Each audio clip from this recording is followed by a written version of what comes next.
listeners and readers of AwardsWatch.com. This is the Awards Watch Podcast, episode 208.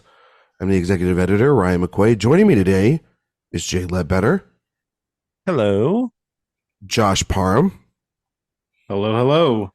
And our newly announced associate editor, Sophia Simonello. Hi, everyone. Sophia is, we announced this earlier this week. We've been having this in the play for a while. I really wanted to announce it last week, but we just didn't talk it all over. But she is now going to be in charge of all of us here, and going to probably take over my job here in a couple of years, probably after I screw up something. But no, we're very excited about Sophia getting to be a part of the editorial staff. She's done amazing work this entire year and last year. And we're super excited to have you on board in this new title, Sophia. And thank you. Yeah, making it sound very all about Eve, but I promise it's not. It's not. No. Gonna You be give like Josh that. and I some superlatives or something. That was Jay's got nice posters It's- behind him, and Yeah. Josh once again is the king of Best Actress. Well, he never gets it wrong. So if it's all the pressure's on Josh, I guess. Right, Josh, for you to get Don't it do right that to him. again and again. No, it's all right. This It year always is super stacked. So I don't know where you're leaning already, Josh. But we'll see. But you know what? I will happily take a back seat when it comes to praise to Sophia because it is very warranted. gosh. Oh, thank Yeah. you. That's really Jay, any nice. thoughts? No, I'm not going to inflate her ego too much. I mean, gotta keep her grounded.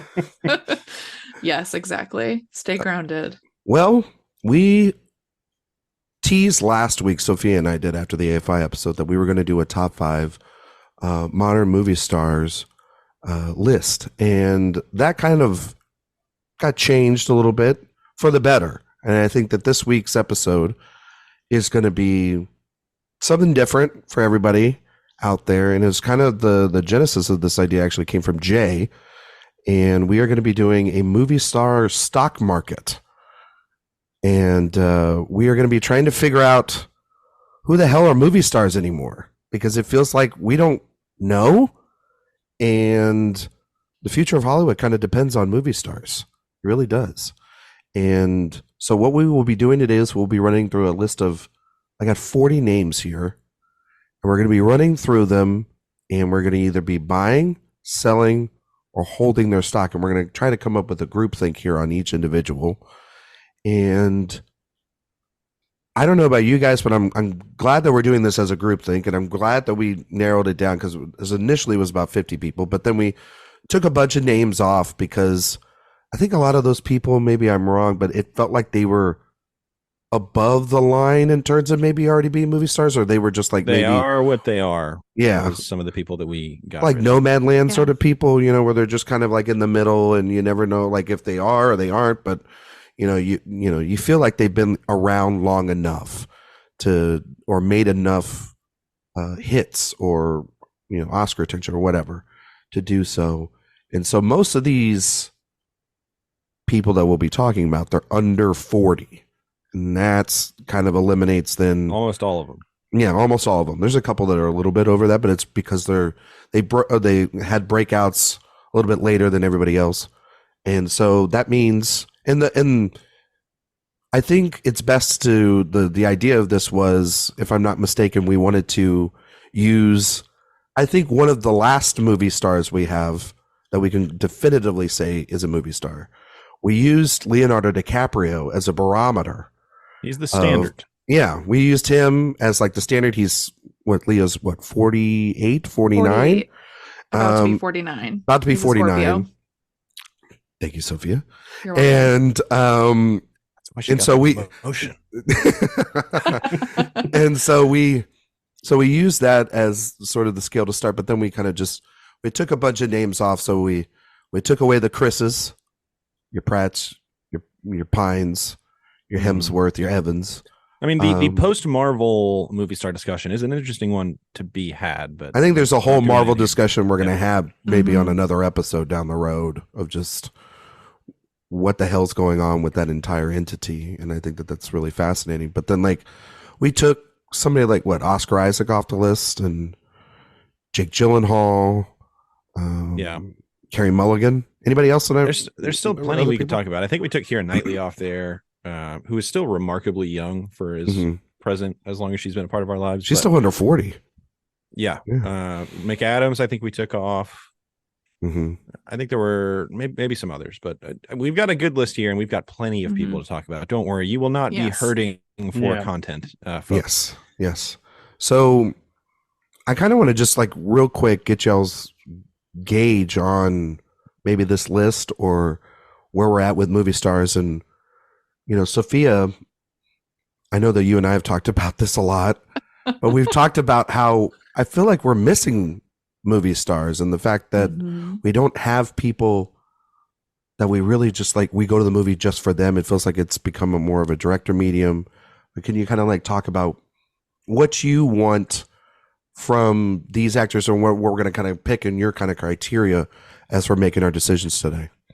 Yeah, well, I'm excited to hear from everyone else and what you guys think. I'm playing this a bit conservatively, I think, in looking at buying, selling, or holding stock for some of these, because to be just upfront about it, I'm not as interested in the young people working today as I am in some of our older veteran actors. I think just because of the history that they bring and, some of their projects from the past that I'm very interested in. So in forcing myself to really think about the modern movie star and what that means, it was a really fun exercise for me. And I think what I'm looking for really is just creativity in their project selection. Who is a person who, when I see that they're attached to a film, I instantly become more excited about that project? And also, who has that kind of it factor that I think has also been missing based on this change that we've seen in film, in the film industry, in TV even. Like, who has that it quality that is something that you cannot buy or train a lot of times? It's just inherent and it's in you. And I think a lot of our older movie stars or our classic movie stars, they just had that in spades. And we don't have as many people working today who have that. So I'm excited to maybe share some hypotheses around who those sorts of stars are for us today. Yeah. Jay, you want to tell us what you're looking at here today? How you're going to decide everything? It's so interesting. I mean, we've had this conversation before. I think I've said this to Sophia as well before. Just where are the new movie stars? And the question is, do they even matter anymore? Is really kind of the question that we need to dive into. I saw somebody this week, the new movie or the new trailer for the new Planet of the Apes is coming out. What's the new one called? Planet of the Apes. I think it's Kingdom of the Planet of the Apes. Somebody said when they saw it, just like, this is the ultimate post movie star movie ever. There's nobody in this thing. And so that'll be kind of an interesting case study in just where we are in the history of the quote unquote movie star. But you said, Ryan, I kind of brought this idea to the table. I'm more interested in, when originally we had talked about doing top 5 movie stars, and I was like, I mean, we can all talk about how awesome Denzel Washington is, but everybody's done that before. I'm kind of more interested in, is there a next Denzel Washington? And I don't know that there is. It's not his son. Sorry. Love him. No. But no. There are it's a big gaping void as far as movie stars under 40. Almost everybody in the MCU is over 40. Like every superhero movie star is over 40. And the ones that aren't over 40 don't seem to be doing anything except Marvel movies. So it's a really interesting kind of intersection in this idea of the movie star. So I thought we'd kind of dive in and see who's next. Yeah, Josh, I don't think you and I have ever talked about this before, so I'm kind of curious about the same thing from you and what's going into your decision making process tonight when you're selling or buying or holding your stock. Yeah, for me, I also kind of think of it first and foremost as like, is this person getting people to see a movie because they are the ones that are in it? Not the source material, not the character, but it is them. Like, that to me is a movie star. If you are selling it on the actor. And yeah, I think that's very difficult these days, but I think we have some potential people here that can at least fulfill that prompt a little bit. And I also think that, going to something that Sophia said, sort of that on-screen presence and that charisma, that it factor that you really can't replicate unless you just have it naturally. You know, there's a lot of people that are really good actors that I do admire, but maybe they don't have that kind of stature to really come across as a movie star. So it's sort of those two elements that I do think qualifies you into that territory. And there's a lot of people who are older that have it that hasn't really manifested, I think, in this newer generation. I think in part because the studios haven't put the investment into building up those actors to become movie stars. They have pivoted to just properties and recognizable characters, and that has been the selling point. But I do think there are some people that have the potential to break through with that, but you still need to be able to be somebody who, even if it's not a large audience, the fact that they are in it is what excites people to see it in the first place. Yeah, I mean, for me, it's everything all three of y'all said, but then it's also evaluating the work that they've done so far, looking at the decisions that they're going to be making with upcoming projects, because I think that to me ultimately is going to be the big thing. Are they doing a lot? Are they not doing enough? What projects and who are they doing them with? You know, I think when we use Leo as the, sort of, as the placeholder for what a movie star is, for a long time in his 20s, he was trying to find himself and he was doing all these different projects.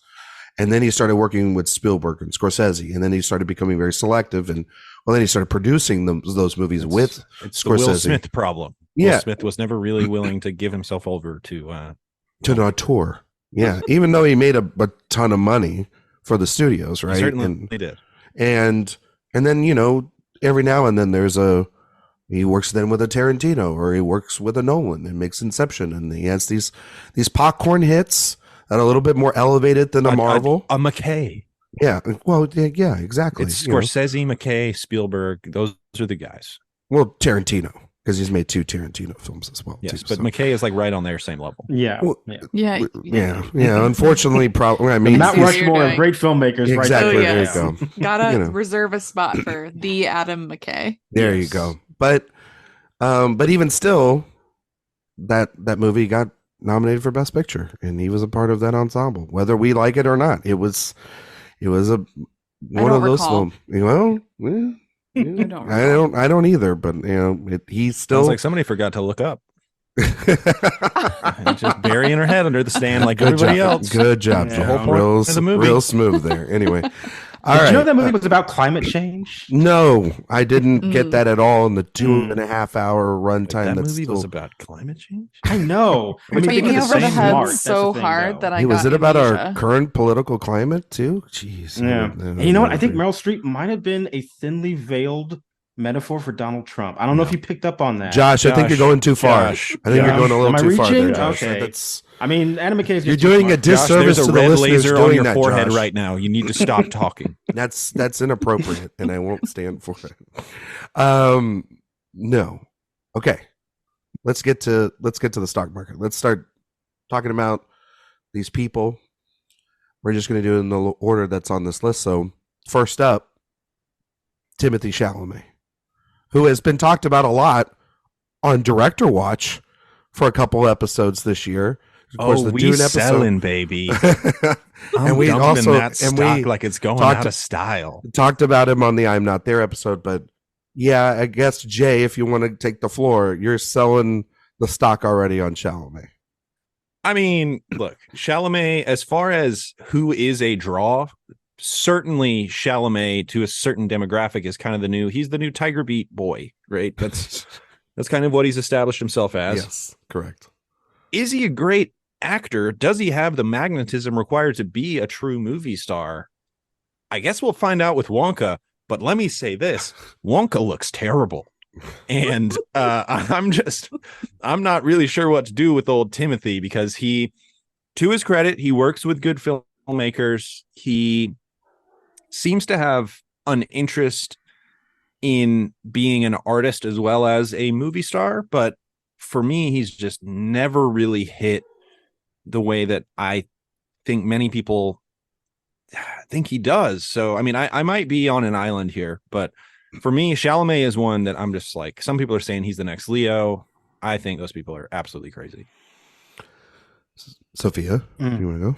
Yeah, for me, I put hold for this one. Normally I would have said sell, but I think what I've sort of been thinking of with Timothée Chalamet, like there is a part of him, this NYU LaGuardia kid thing that drives me insane to no end, that just is the opposite of that movie star it quality to me. And I am desperate for another great performance from him, really. But I think he makes smart choices and he is really committed to following in Leo's footsteps, which does make me, I think about his career a bit more and take it a bit more seriously, right? Yes, he has Wonka coming up. Dune Part 2 is also interesting to see for him. We're going to be talking about a number of people in Dune Part 2 today. And then he has this Dylan biopic, A Complete Unknown, coming.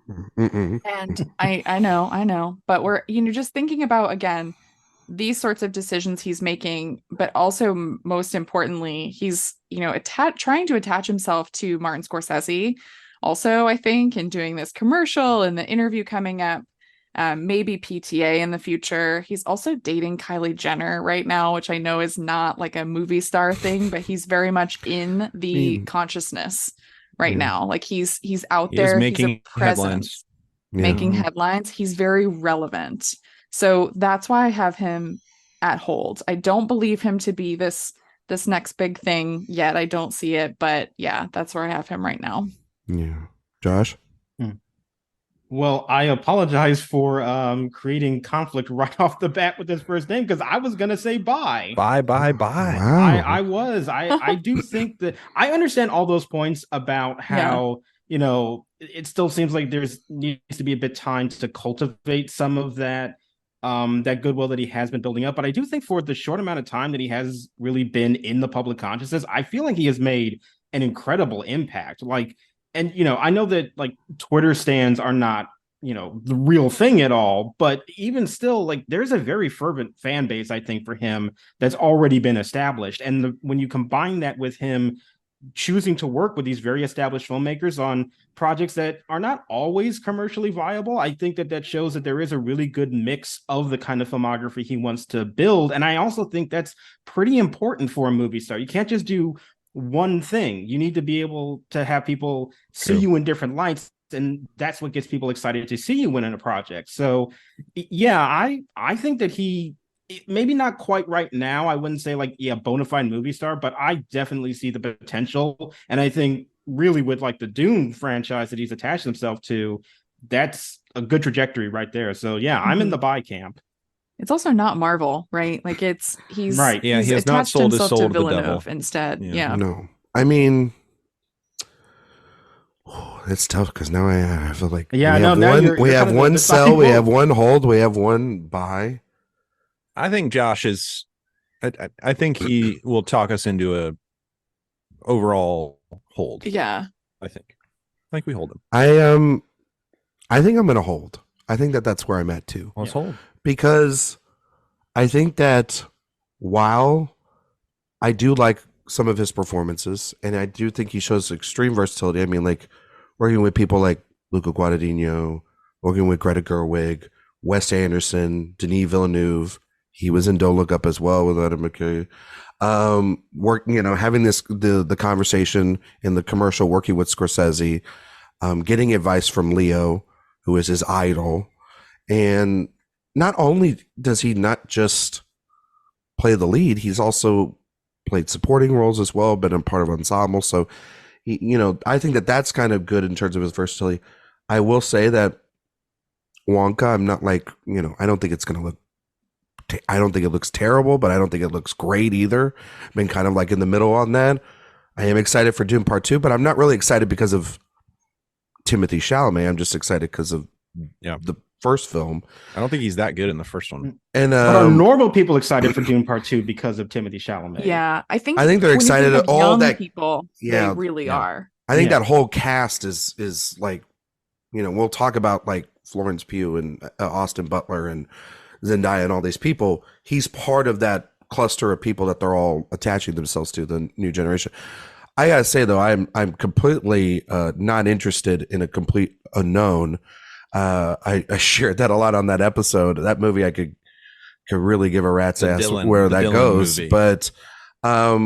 But he makes smart decisions enough. But I'm not ready there to buy all the stock just yet, because I think hold is good. Yeah. I think a hold is yeah, because I've told Sophia this. I think that he is doing Leo in his 20s right now, and that is very kind of mixed and divisive, and some people like it. Titanic. No, he hasn't had that. Well, he hasn't had that yet, but he also hasn't had like his Aviator or Catch Me If You Can. But I think once he hits his 30s, I think Chalamet will potentially then get me to buy, because I think that that's when he can make his best work, and maybe it's a little bit more selective than at that point. He's putting in the investment right now, because he's everywhere, and it gets a little annoying too that he's like everywhere. But that's also just the social media of it all too. Yeah. I also think it's possible for him in the like romance space, if we're thinking of Titanic, for him to be market corrected by someone else on this list that we'll talk about later. All right, interesting. So, all right, yeah. So we're gonna put Eastwood. Oh, Jesus. we're gonna put a hold on Chalamet. Let's go to the next one, Zendaya. Who wants to go first? I don't want to go first on this one. Okay. I got some takes. All right. I do too. All right, Josh. All right. This is tough because she's so much of a TV person right now. And like, obviously she has the fan base, she has the attention, but it's a different realm at the moment. And like, I mean, obviously, I can't say bye. I don't think there's any way you can really say that for her. I guess for right now, I will. Malcolm and Marie didn't do it for you? Okay. Just curious. I will do hold. I'll do hold right now. Okay. I see the potential, certainly. Challengers needs to come out first. We need to see that. Yeah. But I can see the potential for her to be something that's really big in terms of a movie star, but there just hasn't been that foundation yet. I think Euphoria is a good start, but the leap still needs to be made, and that leap hasn't happened really in the slightest yet. But I will be optimistic and say hold for her. Yeah, I have her at a hold as well. I think that if we had seen Challengers this year, that could have potentially got her to that point. Been waiting for a showcase, and that trailer looked great. But then you kind of couple that also with Dune 2, which is supposed to have a bigger role in the first one. So it was very primed for her to have a really good year. And then both of those movies got delayed to like March or April of next year. So I don't think that she's like a sell. I wouldn't sell the stock just because I don't have enough information yet to buy or sell. And so I think she's kind of like the best definition of a hold until I see more. I don't know. Sophia, what do you think? Yeah, I thought about actually selling her stock just because I really haven't seen much, and what I've seen, I don't get enough from, honestly. So like Dune, for example, felt very perfume ad to me. And I know part of that is also in how her character didn't have much to do. It was how they chose to capture her in the film, but also she's so attached to Sam Levinson, and I really need her to get away from him. Star maker. Because Malcolm and Marie, I thought, was just an absolute abomination of a film, and Euphoria, she has the Emmys there, but I don't know. I think that role doesn't entirely serve her either. And again, I need to see more. Love it. Yes, they do. I need to see more, though, in terms of her in films and to see if she really wants to be a movie star and wants to kind of be in that world. So I'm fine holding her because there's just not enough information. It's really a wait and see situation. She's got everything. She's got the boyfriend, the she's Twitter, the following. Beautiful. She's got she's the fashion icon. Star. Yeah. Really, she moves all the things forward. Mm-hmm. Television star, won the Emmys. You know, she's, you know, child star come up. She seems very humble as well, too. Mm-hmm. But you're right, Sophia. I don't think she has enough film work just yet. But I think that, you know, those two movies I think it really could have helped her case here. Yeah. Jay? All right. So if we're looking at kind of the spirit of the exercise here, what we're looking at is where does the market value her now? And where do we think her value will be in the future? That's fair. She's supremely overvalued right now. This is a sell for me. And I have seen about 15 minutes of Euphoria. So, you know, call this a completely uneducated sell here. But from what I've seen in Dune and Spider-Man. Oh, yeah, that's right. Yeah, I always forget that she's in those. So I always forget. There's just not a whole lot to go off of there at the moment for me, who has not watched Euphoria, and I understand the phenomenon that is Euphoria. However, I have not liked anything that Sam Levinson has done that I have seen. So I don't think I would like Euphoria. No, but for me, I'm just like, she's been anointed based on what exactly? So I'm not totally resigned to her not being the next big thing, but it seems like it has already been decided that she is the next best thing. But I think generally I'm okay with a consensus hold on her because she is largely an unknown commodity in the movie world. She's just incomplete.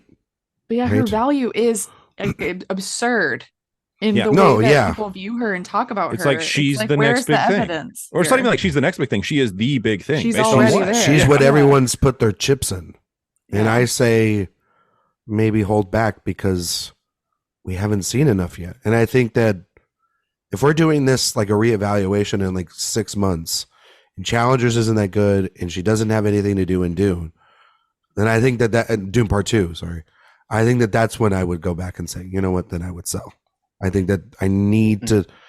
I think if need more information, I need more information. Incomplete. Incomplete. Yeah. So, all right. Well, we're just going through the Dune Part 2 cast. So might as well continue. Florence Pugh. Florence. Love her cooking shows. Don't get me started. Actually, on the cooking. As an Italian, I am supremely offended by her pasta sauce. Man. And how it just sits on those bone white, like on that bone white pasta. It is appalling. She should not have a cooking show. But that's not what we're here to talk about today. I don't know. It sounds like we want to talk about it. Sophia, no, it's all right. That's about that's something else. That's another episode. Yeah. that's I mean, I am that's next week's show. Episode because I love stars. I love celebrity. It's you know, something I'm very interested in. But as far as Florence Pugh goes, it's very hard. I think she's also someone who is very highly valued at the moment. But as irritated as I can get sometimes by her and the oversaturation, which I tend to have an issue with, she's someone who I would say buy. I feel like she isn't quite at her apex mountain, to use a Bill Simmons phrase, yet. And she's one of the few young actors working today who is taking interesting parts with good directors and taking on the blockbuster franchise hits. So like she has done a Marvel movie. She's going to be in another one. She is attached to Dune Part 2, but she also does really interesting things like Lady Macbeth and Midsommar. And I know those are kind of earlier in her career, but you do have to, I think, kind of consider the whole portfolio when we're thinking about these actors. And again, thinking about the celebrity of it, because that is part of being a movie star. She is out there and she does like that. So I'm not viewing that necessarily as a negative thing. It's part of the movie star package. So I say bye. Yeah. I also am leaning towards buy, because I think one thing that I really come back to is that a movie like Midsommar is kind of like not a massive hit, but I feel like more people are aware of that film than I would normally assume. And every time it comes up in conversation with regular people, it always seems to come back to her performance. And if somebody like that can make that much of an impact on like this, 2.5 hour, kind of arty horror movie and still get people talking. I think that actually kind of says something a lot about not only her talent as a performer, but also her ability to get people invested just based on what she is doing with her own screen presence. And I can really already sort of feel like the potential is just building and building and building. So yeah, I agree. I am sort of in the buy camp for her. Jay?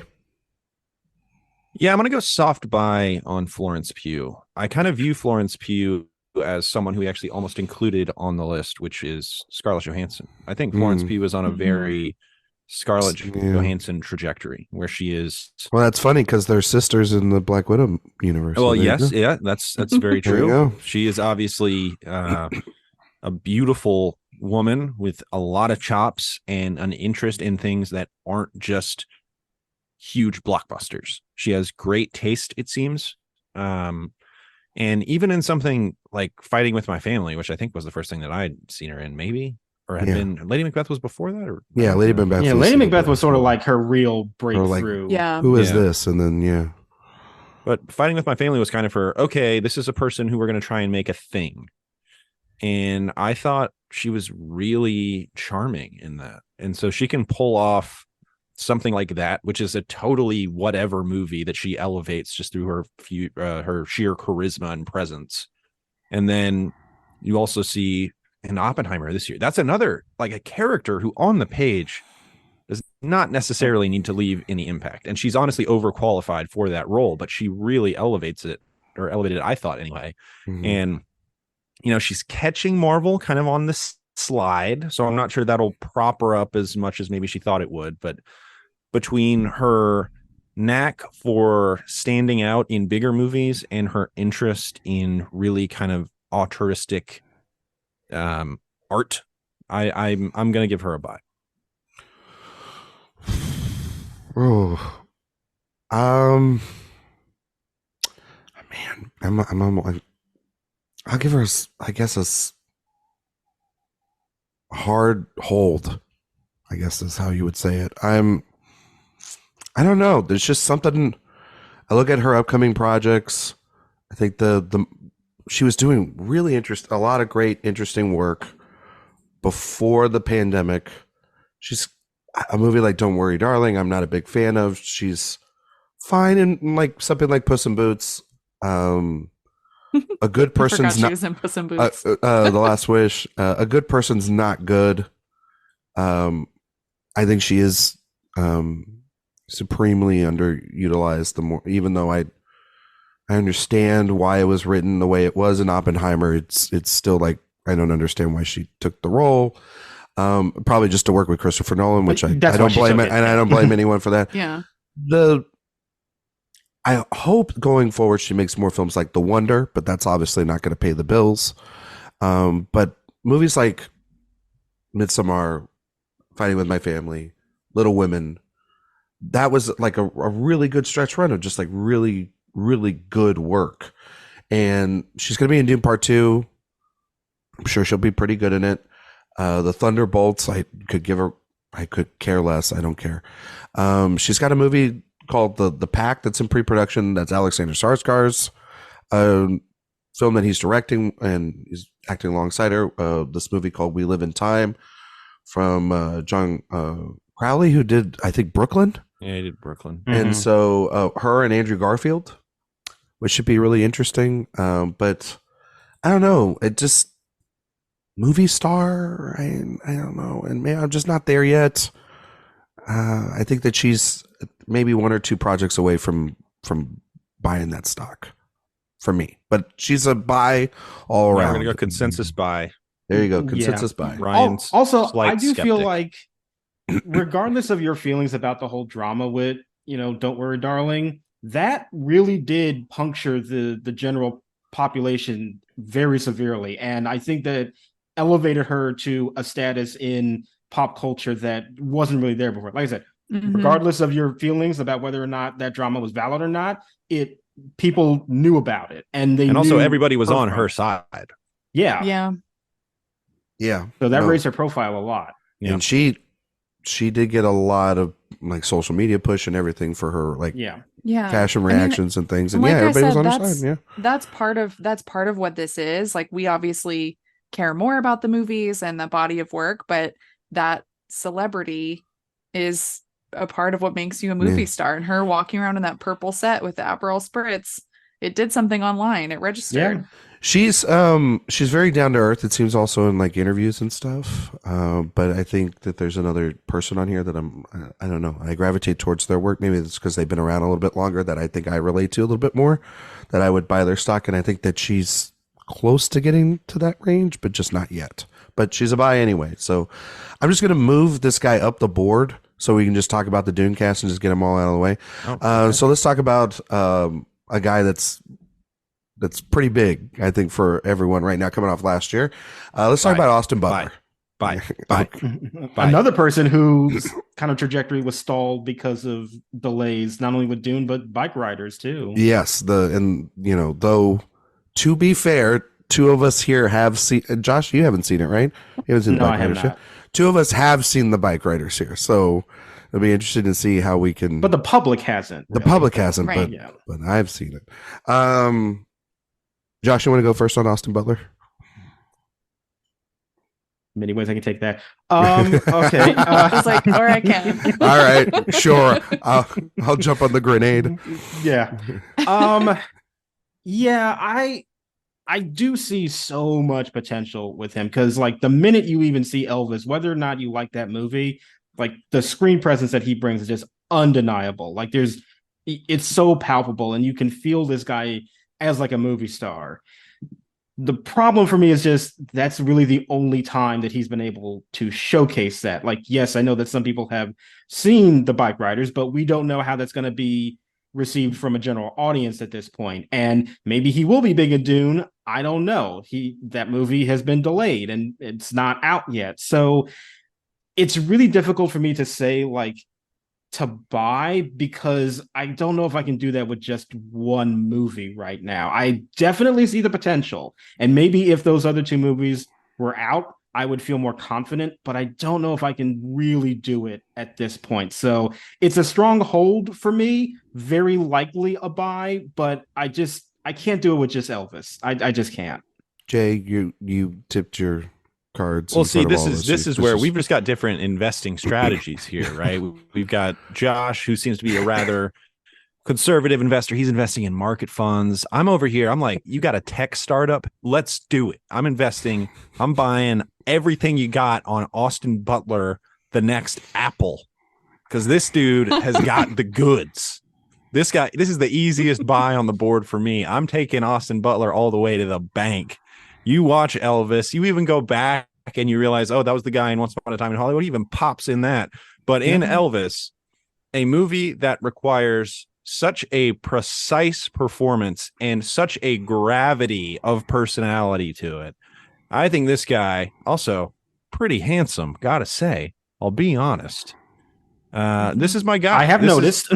I'm putting him at the top of my board here on here. If I'm divvying my funds out, I'm putting Butler at the top of my investment chart. He did get Gen Zers interested in Elvis, which is incredible. Yeah. Yep. He did do that. Probably shouldn't have, but okay. Yeah. That's a good movie. I mean, Elvis Hive, rise up. Okay. I don't know. I think you're just. We don't need to talk about that. You're drinking your own Kool-Aid now. Sophia. Yeah, Austin Butler's a buy for me. I think he's a star. I really do. I think that he, I was watching Thelma and Louise earlier this year, and I thought to myself, who would be in the Brad Pitt part today? And it's Austin Butler. And that doesn't necessarily mean that he's like this generation's Brad Pitt. I'm not saying that, but there's something to him that is different than the other stars that are coming up in his generation, that I think it's just this like palpable charisma. And he takes himself very seriously, which is funny, and it gets attention. He makes headlines. He clearly considers himself like an actor, but he is also this beautiful boy who packs a punch in every performance that he has. And the bike riders, which we've seen, his role, he has little dialogue. Most of the time he's just leaning up against a motorcycle. Sounds but you good. want to know more about him. You can't help but look at him the entire time. And I just feel like also, yeah, like he being in Once Upon a Time in Hollywood as Tex, like he has a memorable performance there. So he's worked with Tarantino. He's, I think, trying to work with more interesting directors too. So yeah, he's a buy for me.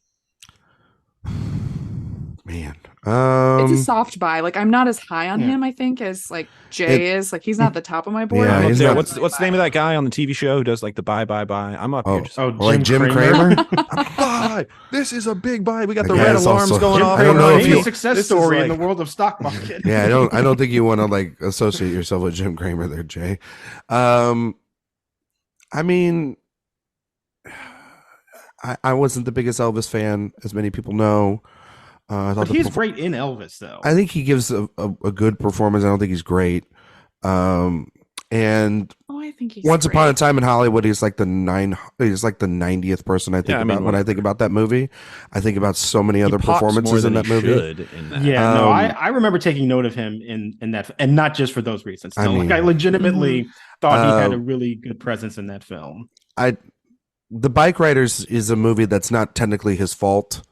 You know, whenever that movie comes out, it's not about his performance, it's how they use him.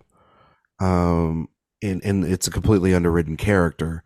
There are moments though when he really does shine and pop, and actually I think it's like the first half of that movie he's actually really good in it. It's you know, stuff in the second half that kind of doesn't work for me. I'm interested to see what he does with Dune Part 2. Can he get rid of the voice? I hope so. Oh, Mama Paula Atreides. Yeah, exactly. Oh, baby. I think that's a little why I'm hesitant to buy just yet. These sandworms are looking mighty dangerous, Mama. But we're gonna get through it together. But I think that like Sophia sent me this really funny thing about like the difference in preparation, almost like as a joke. It seemed like between Jacob Elordi's preparation for Elvis and his preparation Can't wait for to Elvis. talk about him. Oh and my it God. was like night and day in terms of like someone going so in depth. Yeah, Lordy said the only thing he knew about Elvis was Lilo and Stitch. Right? And I was like, good That for rocks. you. Good for you. As a firm Lilo and Stitch household. Well, it's like big in It's your my son's household. favorite movie. Exactly. Yeah, so huge fan. I will say going forward, besides Dune, he has like this Masters of Air, which is like this mini series that's going to be on Apple. He doesn't have anything else going in the future as well either. So that's kind of interesting. He's kind of got, I'm sure he's going to get offered like 7,000 parts. But also I kind of like that he's being a little bit picky and choosy, working with somebody like Jeff Nichols and obviously Baz Luhrmann and Tarantino and then Denis Villeneuve. I'll do another light. I'll probably do another hard hold just because I don't know. The voice is I feel like we're consensus as a buy though. Like the only reason it's very close. I just don't have one performance. That's the only hold up for me. Yeah, that's the one thing. It's like it's one Oscar nominated almost win probably, and a lot of that also that movie is on the back of Baz Luhrmann too. But like, it is pretty impressive when you see a movie that Ryan, I know you really didn't like it. Now I think you like it. It's fine. More than you did, but not more. Got good segments. But when you see a movie that you don't like and you're still like, oh my God, this guy. Yeah, I mean, like there is that sequence when it's the Christmas special, and that's like, yeah, that if the movie was just that alone, he'd probably be like the best actor of the year. But then there's like everything the crying, but then there's like the hotel, like that to me is when his performance like really came alive. That stuff with like the crying in his mom's closet, which is, and then like the cut of like Hank's like sliding in as Colonel Parker is unhinged. But then like, here's the. You know, but a lot of that movie also is just the problems of the movie and not necessarily him. So, but I just think I haven't seen enough yet to buy it, but I understand the potential of buying him for the future. I get that. But the problem with this whole exercise is I'm kind of with Sophia. I'm like, yes, he has a little bit of this early Brad Pitt energy to him. Oh, Seven doesn't exist. Seven's on HBO. Yeah. Like, Seven's on being bought by Searchlight to go on Hulu. What is his movie star movie? And we don't. I don't know. I mean, I think he has that in him. I just don't know if that thing exists anymore. Yeah. I mean, I'm willing to say bye because like I'm right there. I am. And maybe if I had seen the Bike Riders, I would be more on it. It's hard for me to personally go to. Has that magnetism. Yeah. But I agree. I do. Yeah. I guess. I mean, even from the trailer, I can get that. Yeah. And you have to think about market value. Like I think right now he's not overrated. He's not overexposed. Anyway, or you know what? That's fair. He's not like Chalamet where he's everywhere. He's like show up, do his thing, kind of goes, you know what? Soft buy. I'll soft buy. Yeah. We'll do a unanimous. Me and Sophia just Jim Cramered your ass. Yeah, you did. You did. Okay. Tom Holland. Well, I like to go first. Okay. I like to go first. I'd like to sell this stock. Yes. Interesting. The most bankable under 30 actor in the world, by the way. I think that doesn't mean anything. Because I've seen everything outside of the Marvel machine pretty much for him. And it has been bad decision after bad decision after bad decision. Lost City of Z, excuse me. Like you're watching that movie because of him. Come on. And dude pops. There's another person on this list you're watching Lost City of Z because of, not Tom Holland. And I think that Cherry, Uncharted, and even though it made money, like Cherry's terrible. That is an awful movie. What was it? The devil the devil all the time. The devil all the time. Yeah. That had our pets in it. I think that if Tom Holland isn't Spider-Man, we wouldn't give a crap. He wouldn't even be on this list. We have very clear evidence of that people don't give a shit about him when he's not Spider-Man. Because I'm going to say Uncharted made so much money. The most interesting person is Zendaya in that relationship. He's holding the bag. Nobody gives a shit about him. Like he's only famous because of every other property or thing around him. He is not. No, I don't care. And then he did like the terrible Apple show, that I saw like an episode or two, and I gave that up as well. He's making bad choices, and I'm gonna sell that stock big time. I think in 10 years you'll be doing direct-to-video movies. Bang. I'm gonna play devil's advocate here and say he's more bankable than you're giving him credit for, just based on the evidence. But I will also be selling as well. Tom Holland, the luckiest thing that ever happened to him was being 4'11" and being shorter than Robert Downey Jr. because that is the only reason he was hired as Spider-Man. So he will always have that going for him. He will never have to work another day in his life if he doesn't need to. So I don't feel bad about making fun of him. And he seems like a very nice person. Yeah, too. he does. I should say that. Yeah. He seems very sweet. Yeah, he does, but he does not have the goods. No. Mm-mm. Yeah, I'm selling as well. I just think he makes pretty terrible choices as an actor. I mean, his bank account would beg to differ, but in terms of artistry, I just don't really think it's there. And he actually is. He kind of reminds me of, or I could see him going in a similar direction as my least favorite person working in Hollywood, Ryan Reynolds. Oh, she said Ryan, and then I thought for a second. But I am curious, I will say, about this, and You're going to talk about the Fred Astaire movie, aren't you? I am. The Paul King Fred Astaire biopic. I can't think of anything worse potentially for me to go see, but I'm curious what that does for him in terms of, does he get an Oscar nomination? Does that push him into a new space? But yeah. Is also the only reason, maybe too, the only reason I'd be halfway interested or give that a shot is because Paul King is attached to it. That doesn't interest me that much. Digital high five on that one, Sophia. Thank you. Yeah. No, I think I'm selling. I think Paul King has a lot more. I would buy it more for Paul King than I would for Tom Holland. I'd buy it for Fred Astaire, but then feel sorry for him that this is happening in the first place. Yeah. Josh? I just feel very strongly that Tom Holland has zero cachet outside of Spider-Man. Like zero. nobody gives a shit about him when he's not in the Spider-Man suit. And like I said, I'm sure he's a very lovely young man. He seems like he's very sweet and endearing, but as a movie star, I think this is like the clearest example we have of somebody that they only care about him when he's playing this one character, and when he is not, like even Uncharted, I wouldn't say it made like so much money. It was like a modest. But he's playing an IP.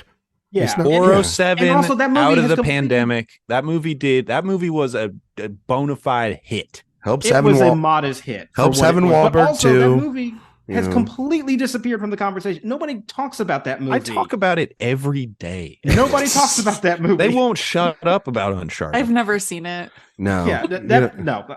He's a lovely person, but absolutely selling this. He does seem like a nice guy. Yeah, but no, he is the farthest thing from a movie star. His future is the Fred Astaire movie, which could also not happen based off of whatever happens with Wonka.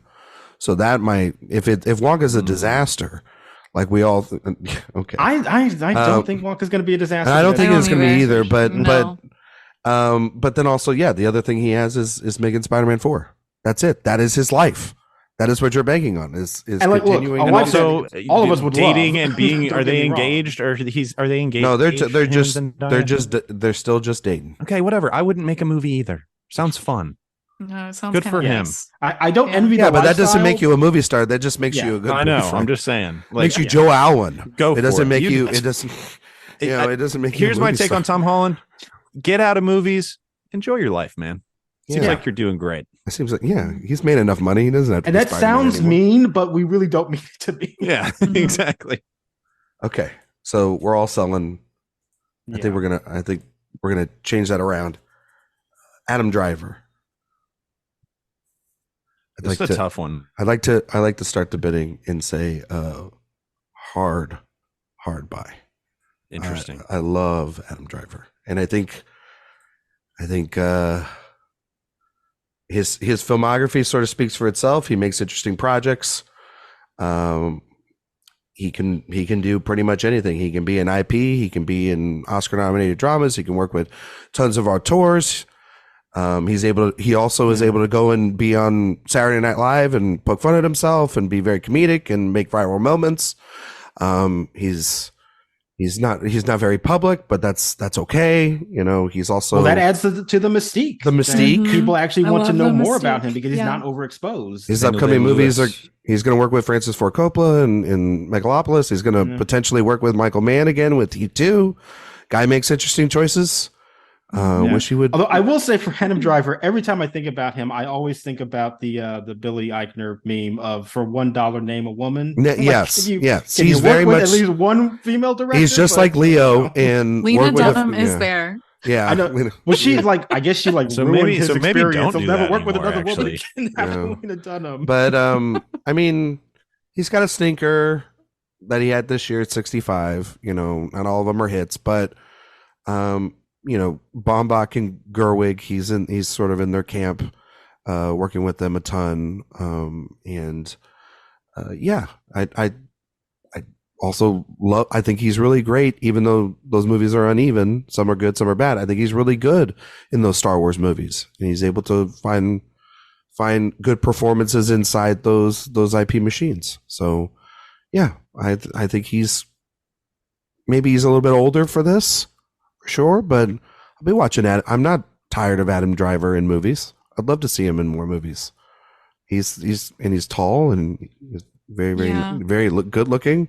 He's got that. Sophia knows, she's been in a room with him. He's got that like gravitational pull to him. Yeah, his hands are massive. Like it's hard to focus. Truly, the hold that this man has over, I will say, like, women in particular is bizarre. And I'm a part of that. I can't even explain it.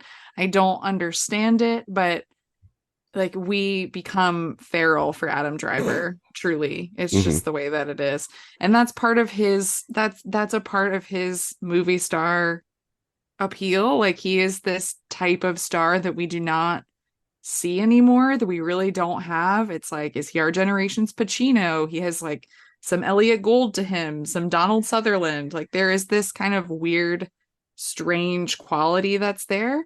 And it's hard though for me because he's definitely a movie star, but I'm perplexed by what's happening in his career now, I think, because in a weird spot. Right now he's playing Italians. That's like what we're seeing, like Gucci and Ferrari, and like who are you going to play next? And guys, I'm pretty sure he was Italian when he was killing dinosaurs as well.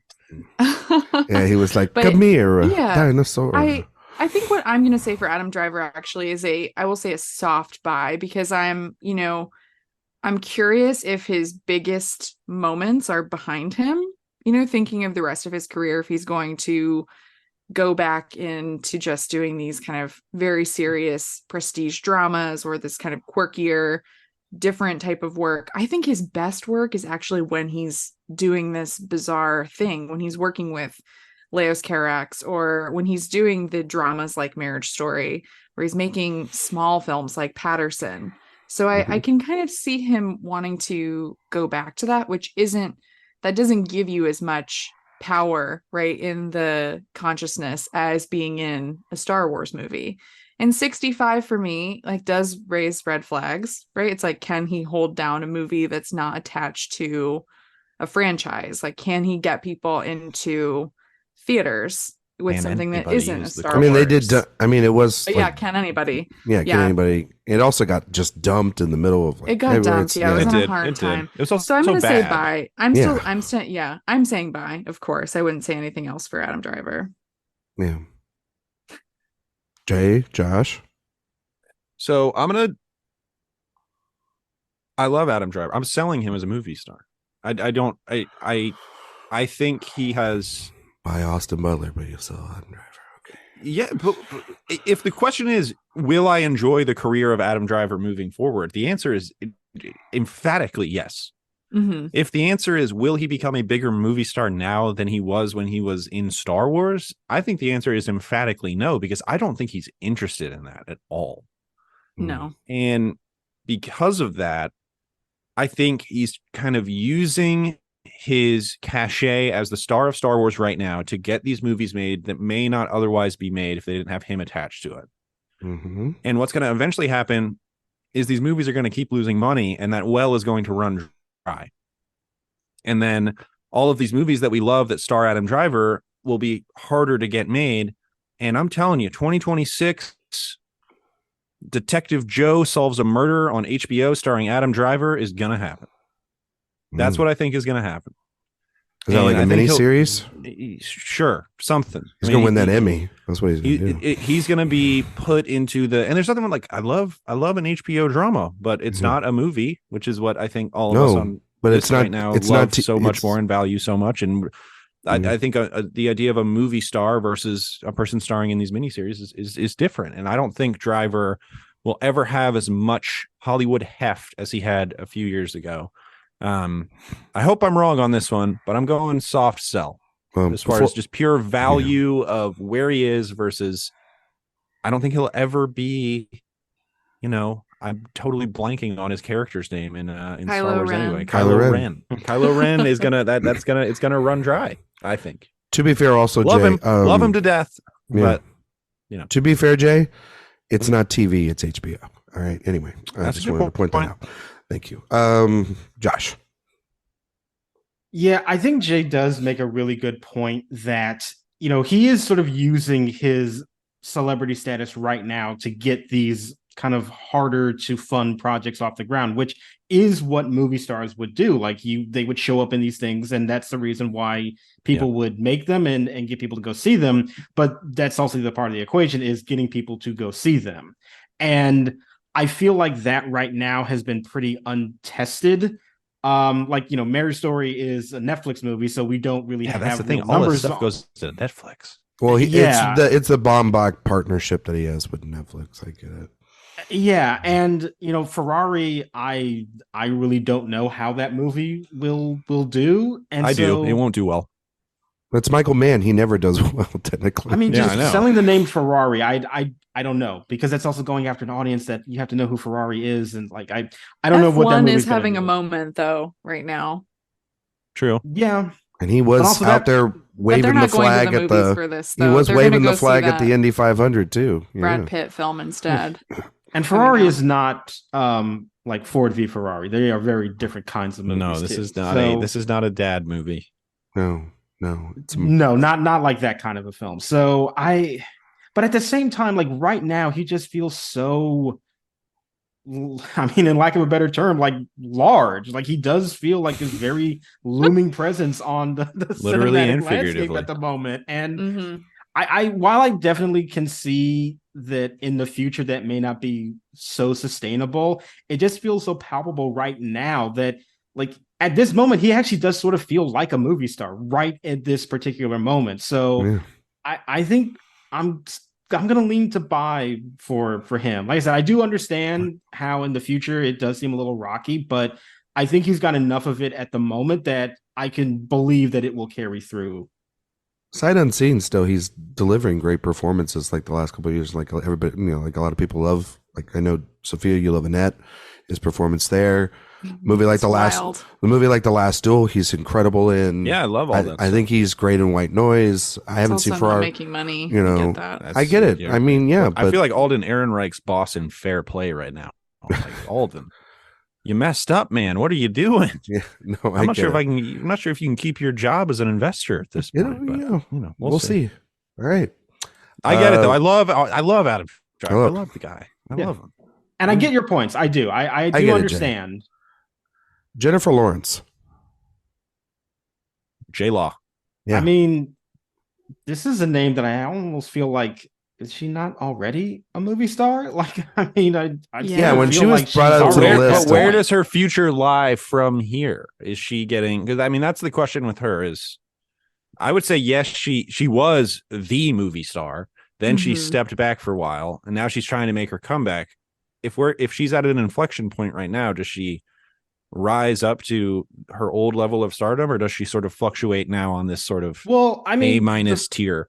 I think No Hard Feelings really shows you that people like, again, that's in the movie that wasn't like a monster hit, but for that type of movie in this marketplace right now, I think it did exceptionally well. And so much of that was sold on her and her in that movie. Like that is like the classic movie star makes a broad comedy and people go see it. And you have to adjust things for this modern marketplace. But I think that is totally the move of what movie stars do. And the fact that that film was pretty well received and did modestly well, I think that says that, yeah, she is here to stay. Yeah.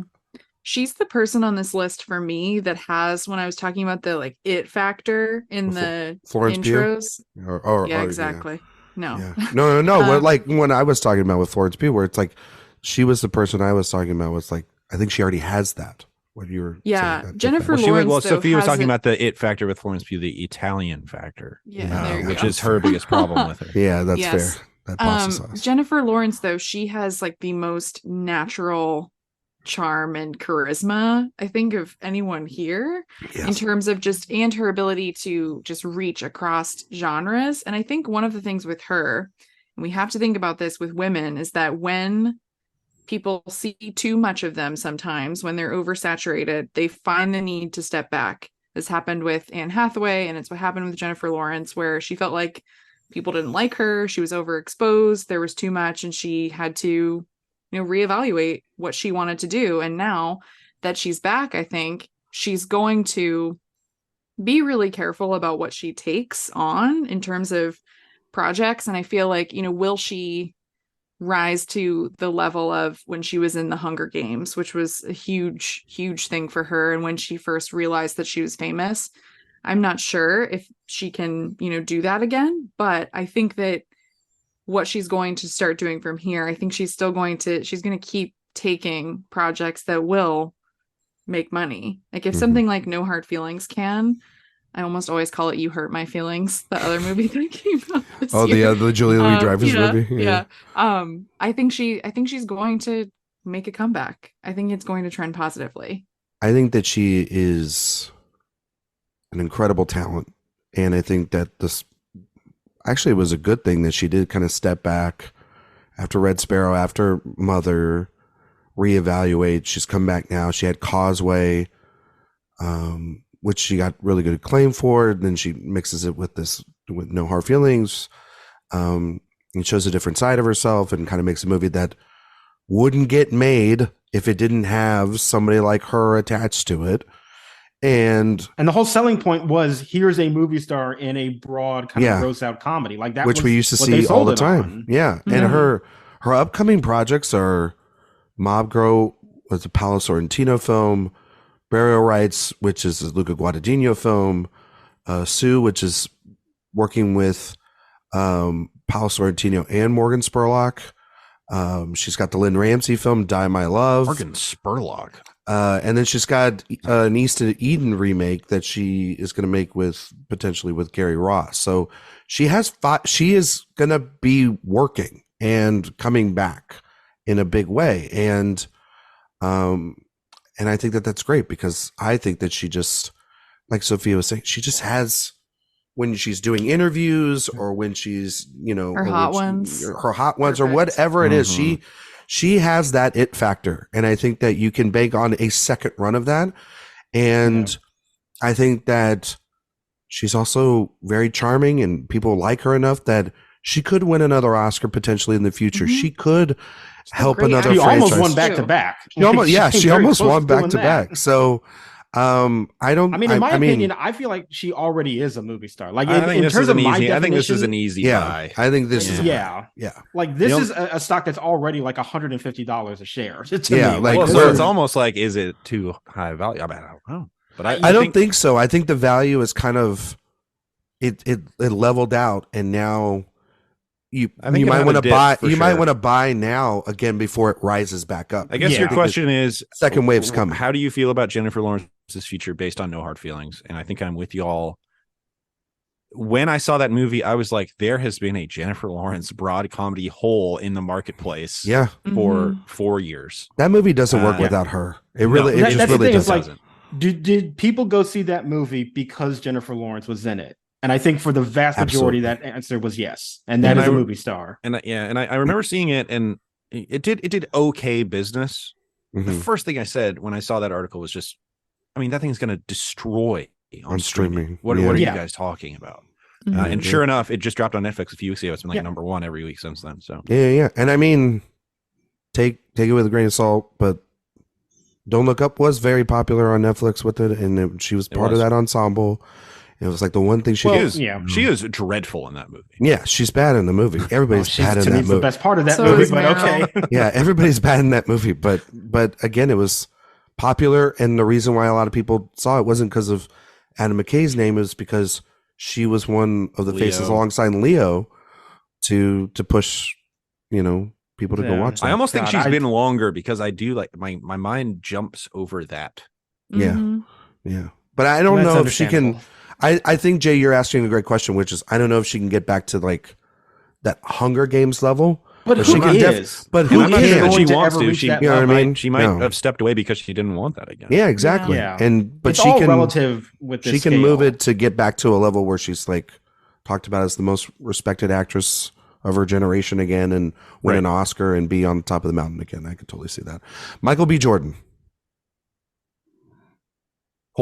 Just hold. Yeah. His movies make enough money. He's charming. He tried the franchise with the Amazon movie. What's it called? Without Remorse. Without Remorse. But then he had like Just Mercy, and like that didn't do really well either. I need Michael B. Jordan legal thrillers. That's what I want him to be doing. Well, he did kind of like that's what Just Mercy was technically. That's more inspirational. I want more of that. He's like in another Ryan Coogler movie. Yeah. Yeah. He's a rock solid actor who, I'm just not sure, outside of Creed, he hasn't found exactly what he needs yet. And I don't know what that is yet. So that's why I'm kind of like, I will say, to be fair, Creed 3 made a surprisingly big chunk of change. He directed the film. It did really well. And that was the first time they didn't have Stallone as a part of it. And it was really just kind of pushing him. And people were kind of worried if it was going to make money. And it made a lot of money. And I'll give him that. But yeah, I mean, like a lot of his other stuff is kind of a hold or everything. Look, this might be just me, I don't really think Michael B. Jordan is that good of an actor. Okay. I am still sort of baffled as to why people were clamoring for an Oscar nomination for Black Panther, because I think he's awful in that movie. I think he's really bad in Black Panther.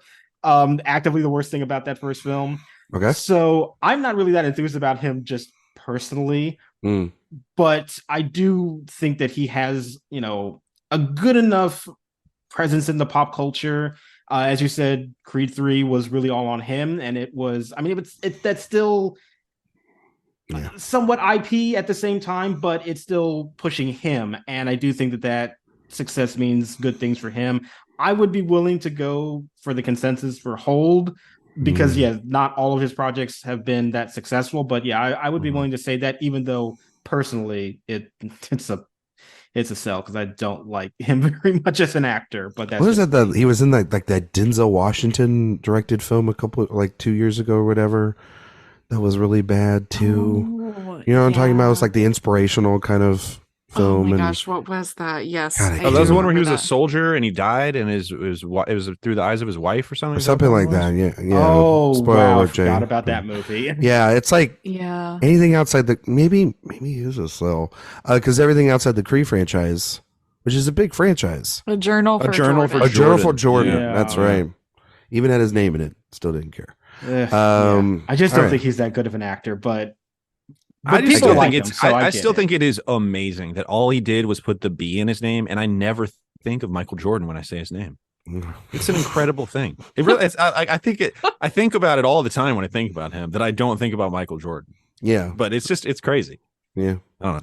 Hold anyway. I guess we're all Thomas Crown Affair. Get excited. Yeah. Oh, that's right. He's remaking that. Oh my God, not again. Not again. Yeah. The last please stop Maybe remaking he is a great sell. movies. Maybe you know what? Maybe he is a sell.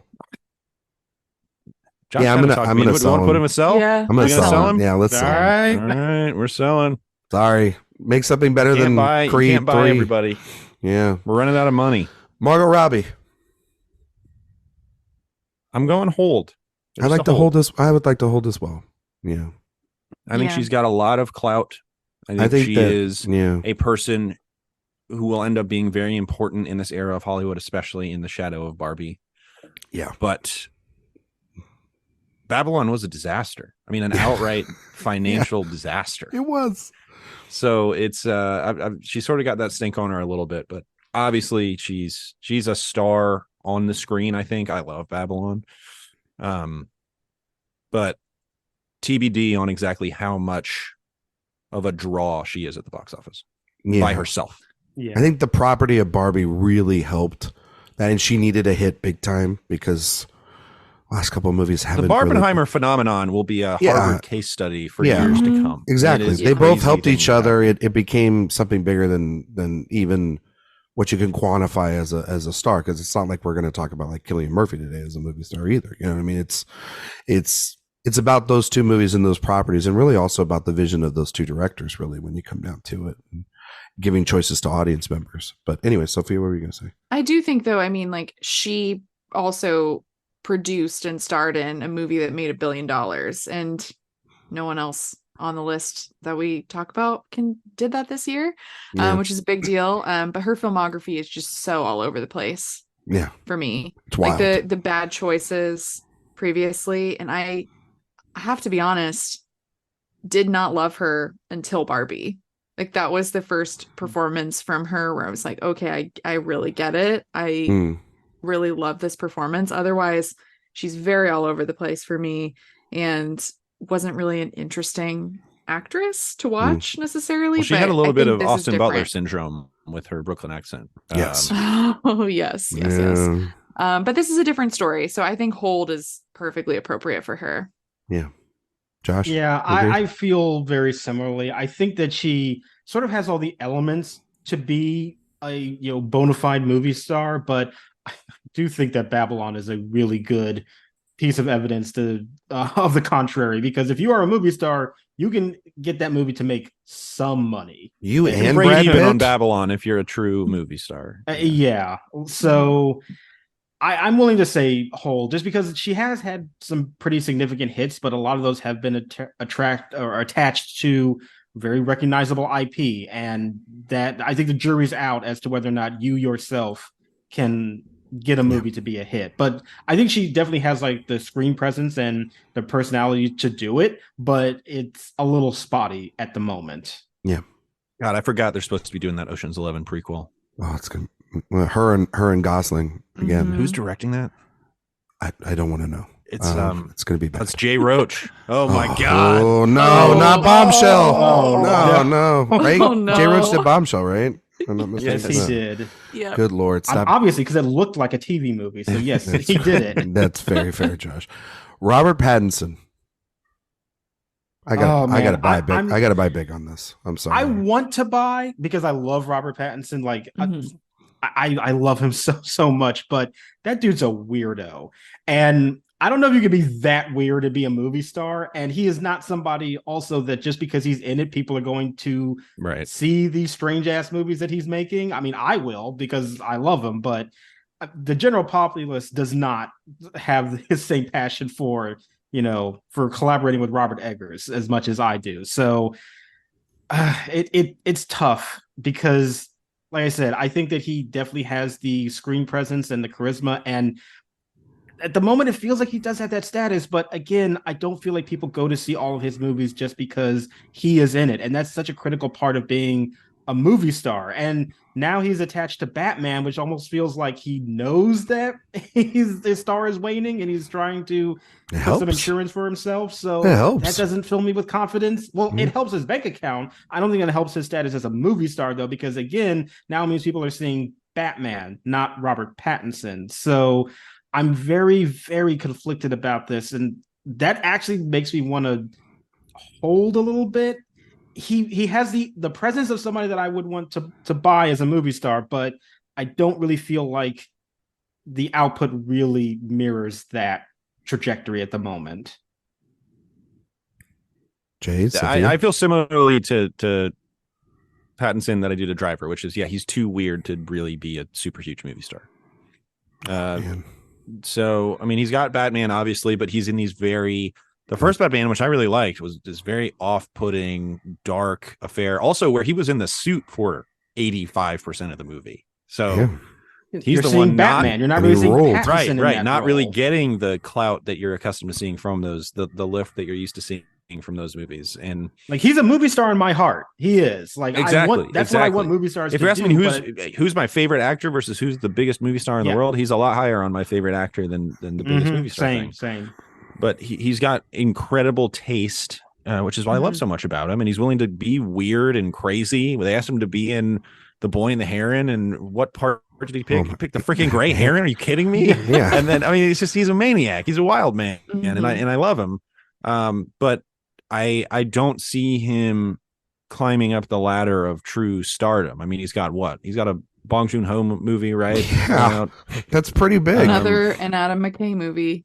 Yeah, he's And going to be the lead in oh Adam my McKay. God, that movie sounds embarrassing. He'll be getting an Oscar nomination for sure, probably for that. But No, that's his first Oscar nomination. Yeah, I know, So- that's sad. So I upset know about that. it's sad. I'm just So Ryan, you said, Yeah. "Oh, that's pretty big with the Bong Joon-ho movie." It's big for people who listen to this Yeah. podcast, I think That's the thing. but it's not. I think So- being the lead Gonna of a set the world Bong on Joon-ho fire. movie following Parasite is a big damn deal. For people who listen to this podcast, Okay. yes. For people, Yeah. that was an who- international sensation. So here's the thing on Robert Pattinson. I bought his stock after Harry Potter and the Goblet of Fire Thank and you. reaped the benefits when Twilight came out. Correct.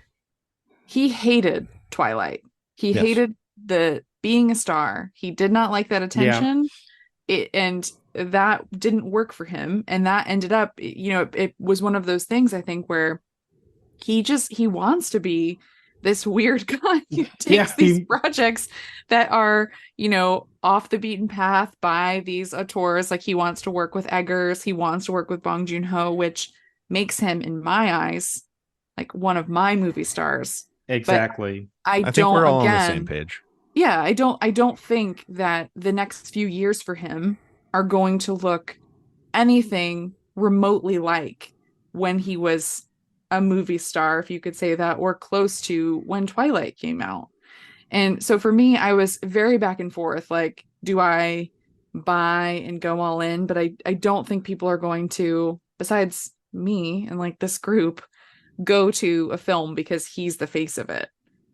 Twilight had a hold on people. Like they're, sure. But I don't see him as a movie star. So he's a hold for me. Yeah. He's not going to get any less famous because he's going to keep doing the awesome stuff that he's doing now. But I don't think he has any interest in it. And we love him. Like he that's the doesn't thing. want to do it. Yeah. Like for us and for dedicated film people, he is a movie star. Absolutely. But that dude makes too many weird choices and people don't go see those weird choices for movies again, that is not sustainable for movie star status. And that's what I have difficulty in saying buy for his stock. Yeah. Okay. Leo DiCaprio would never make High Life. I would love to see him make that. Yeah, exactly. It's a different approach. Because Leo doesn't work with women. So that's why. So yeah. It's directed by a woman. Leo wouldn't do it. She's not 25 years old as a director. So, so he's like, anyway, so our Pats is a hold. Okay. I mean, obviously he's Ryan, do you want to make your case? I mean, you're steaming over there. I just think that I still think he has massive amount of potential still to go. And I think that he hasn't hit that pinnacle still just yet. I mean, you talk about like Lawrence. People went out to see The Lighthouse. I would give it a little bit more.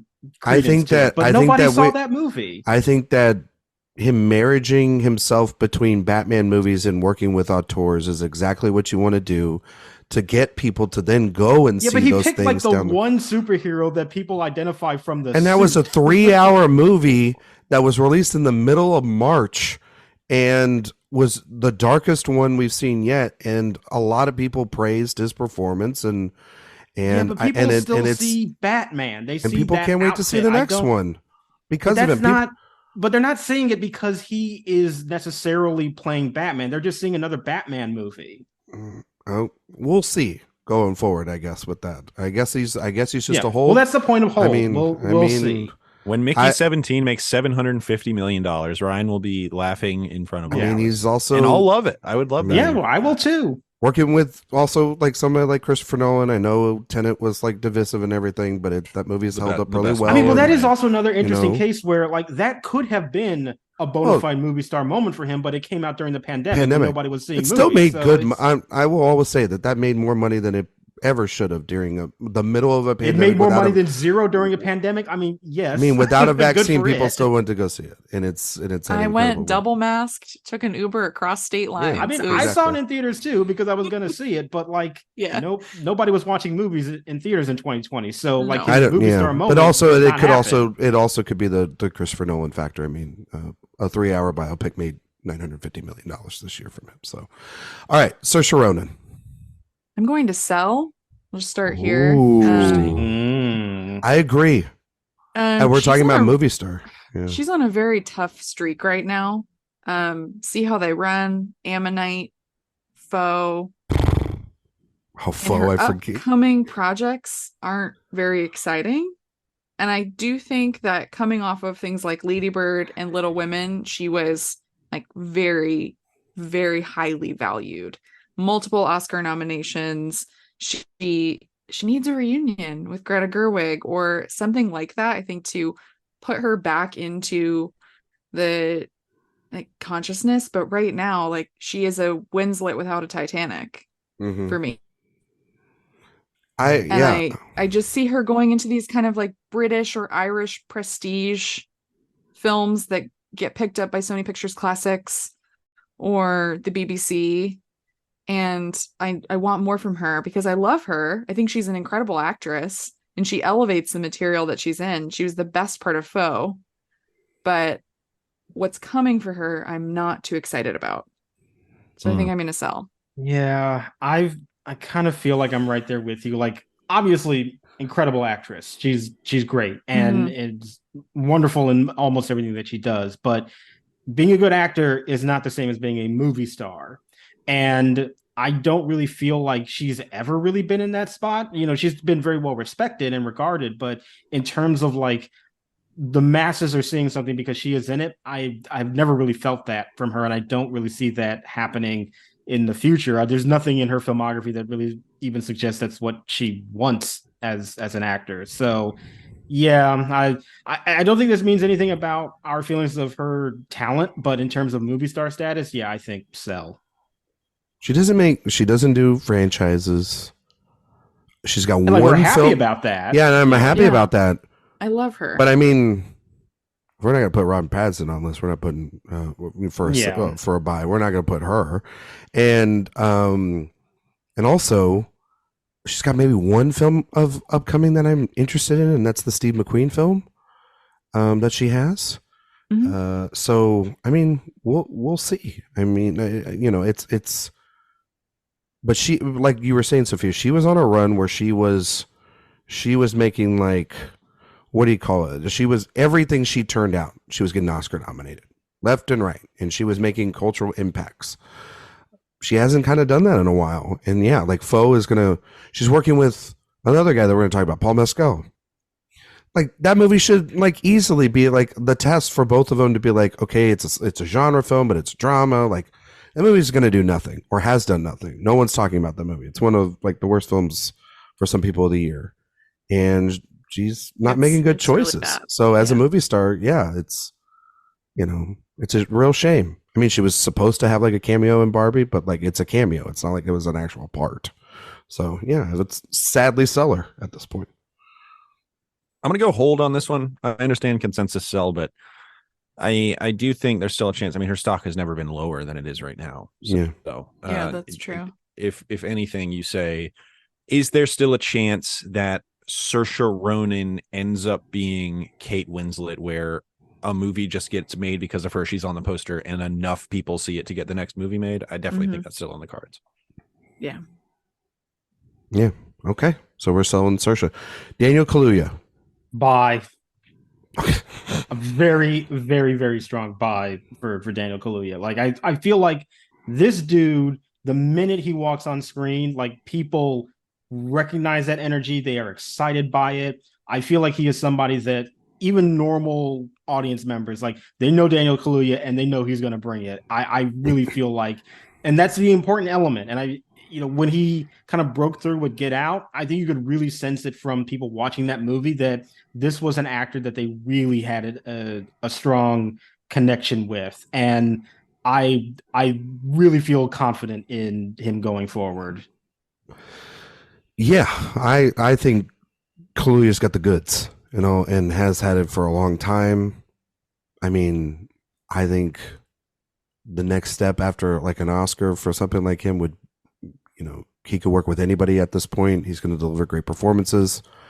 I mean, he's always on, like, short lists right now to take over the Bond franchise for a lot of people.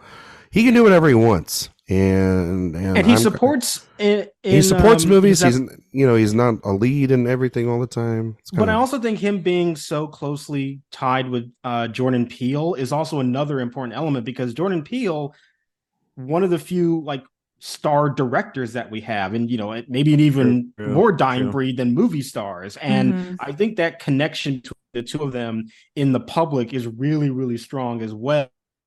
And it's another reason why I just feel very confident in him having a very strong career in the future. Yeah. What about you guys?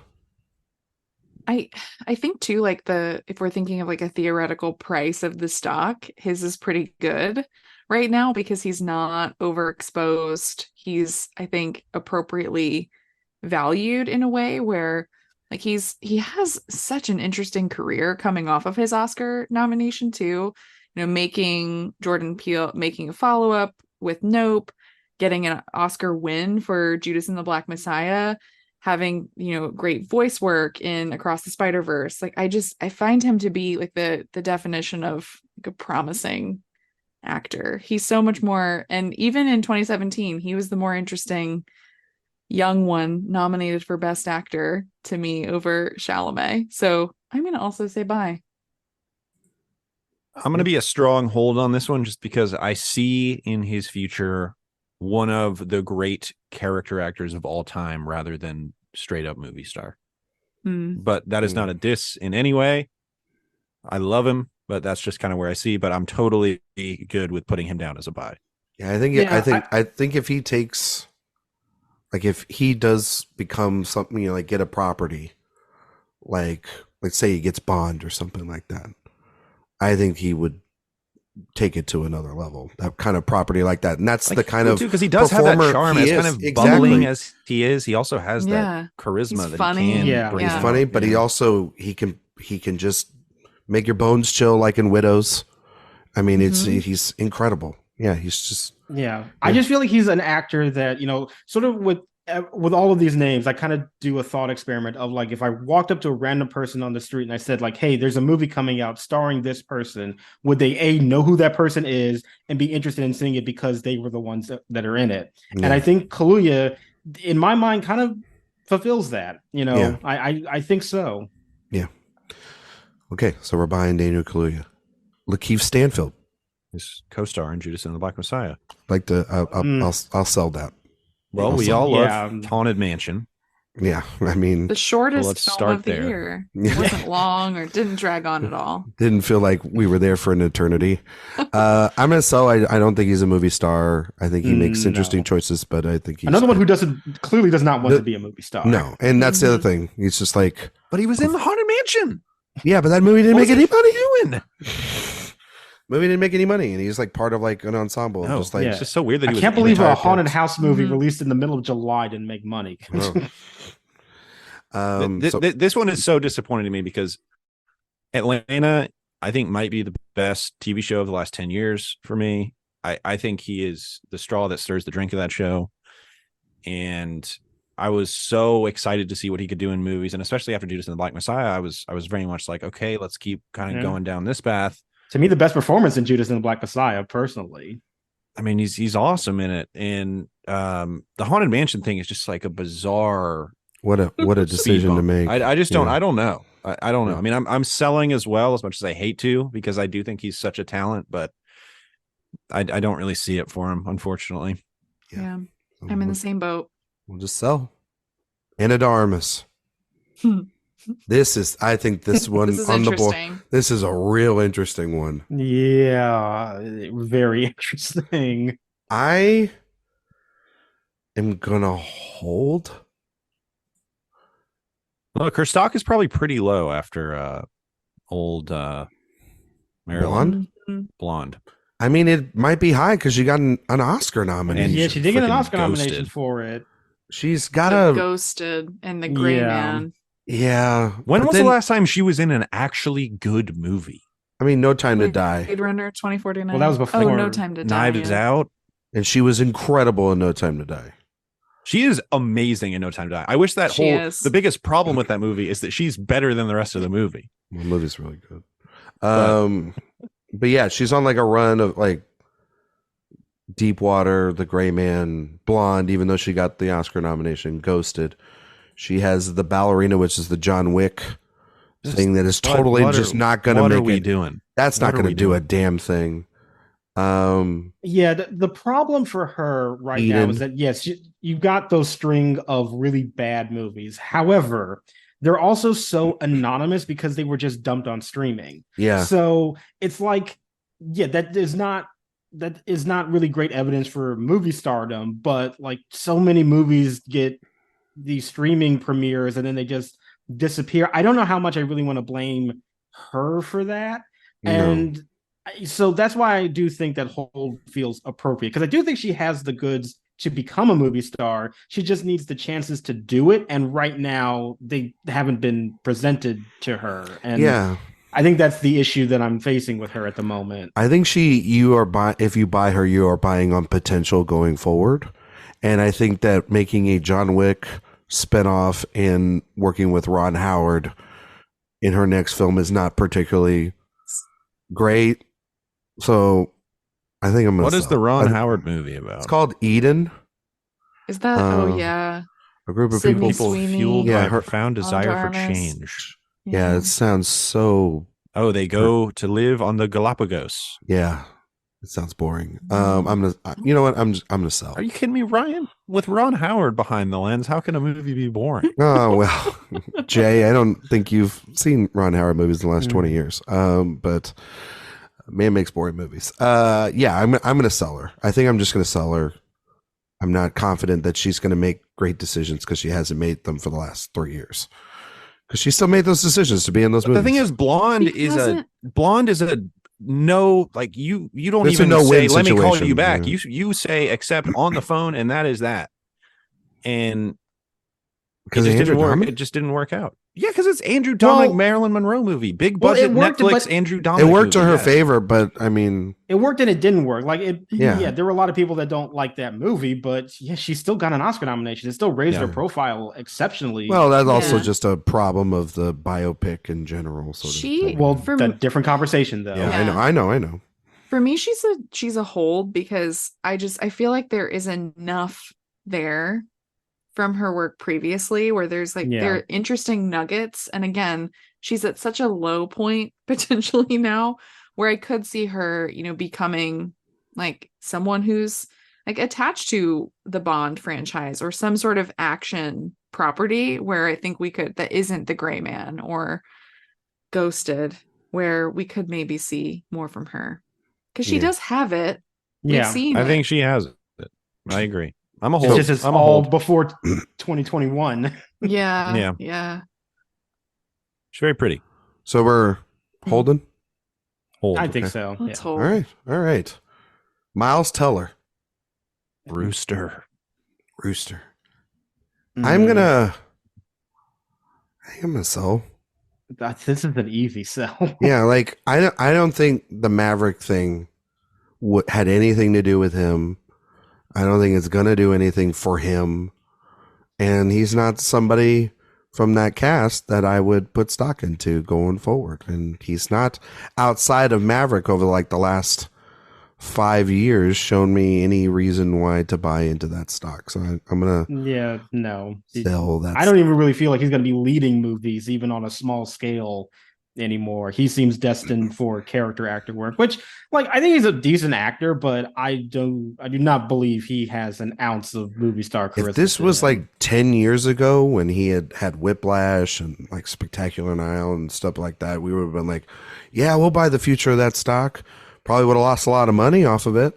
But I mean, even when Damien Chazelle decided to unhitch himself from that, even with La La Land, I felt like, his next film is a horror film It's a from Scott Scott Derrickson Derrickson movie, yeah. film. Yeah, it's not like Honestly, the No. thing that works so well with him in Whiplash is that he is this like total tryhard who doesn't totally have it, and he kind of knows it. yeah. So, I'm with you. I mean, I love him in Top Gun. I think he's got some talent, but I think he is much better suited to be the kind of frustrated secondary, tertiary guy than the star. Yeah. All right. Sell him.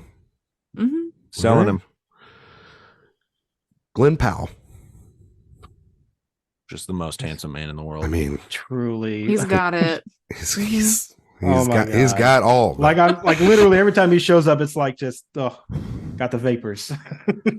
I mean, But yeah. where's the where are the that- receipts? That's the question. That's I think the hang up that I have. I think If y'all are gonna talk to me about Austin Butler and you're gonna say Glenn Powell is just Austin Butler without Elvis. I think that I have to take my personal bias because Glenn Powell is a Texas Longhorn and an Austin boy, and I love him to death. I bet he's a Longhorn. Oh, he is a Longhorn. I apologize already. Yes. Good job, Josh. No, never apologize for that. Jay has left the building, essentially.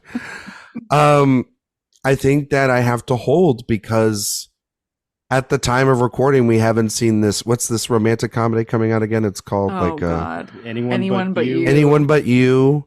I mean, we allegedly a romantic comedy. I've seen Allegedly, no yeah, evidence of exactly. comedy in There's that no trailer. romance in that. But also, even though it's been bought by Netflix, I would like to see how audiences or people react when Because they my fully God, get that to is a see movie star performance. in Hitman. That Yeah, is 'cause a bona fide movie star. He is performance. incredible in it. That is the kind of movie that like it's almost like throwback Soderbergh in a lot of ways too. You know, it's very reminiscent of like Out of Sight, and he has just got that star thing in there that entire time, and you're like, holy shit, like this guy should be in every movie because he's giving a great performance. I mean, with Top Gun, like he is not even. He's amazing. The second most important character in that movie, but it seemed like nobody was talking about Miles Teller. Everybody was talking about how great Glenn Powell was. So yes, but again, the trajectory just really isn't quite there yet. And That's I do feel like hold feels appropriate. Like he's on the cusp. He's on the brink of so getting there, but we actually need it to happen first in order to really believe in it. Yeah. I almost risked it and did soft buy for this one. I'm buying, y'all. You're gonna buy? It's there. I'm buying. You're just gonna have faith. I have faith. I think he has that quality. He can do anything. He set it up was a big deal. He can do rom-coms. He can do action. Like he's going to be in Lee Isaac Chung's Twisters. See, I'm thinking that movie's going to hit. I think it's going to hit. You know what? I'm buying.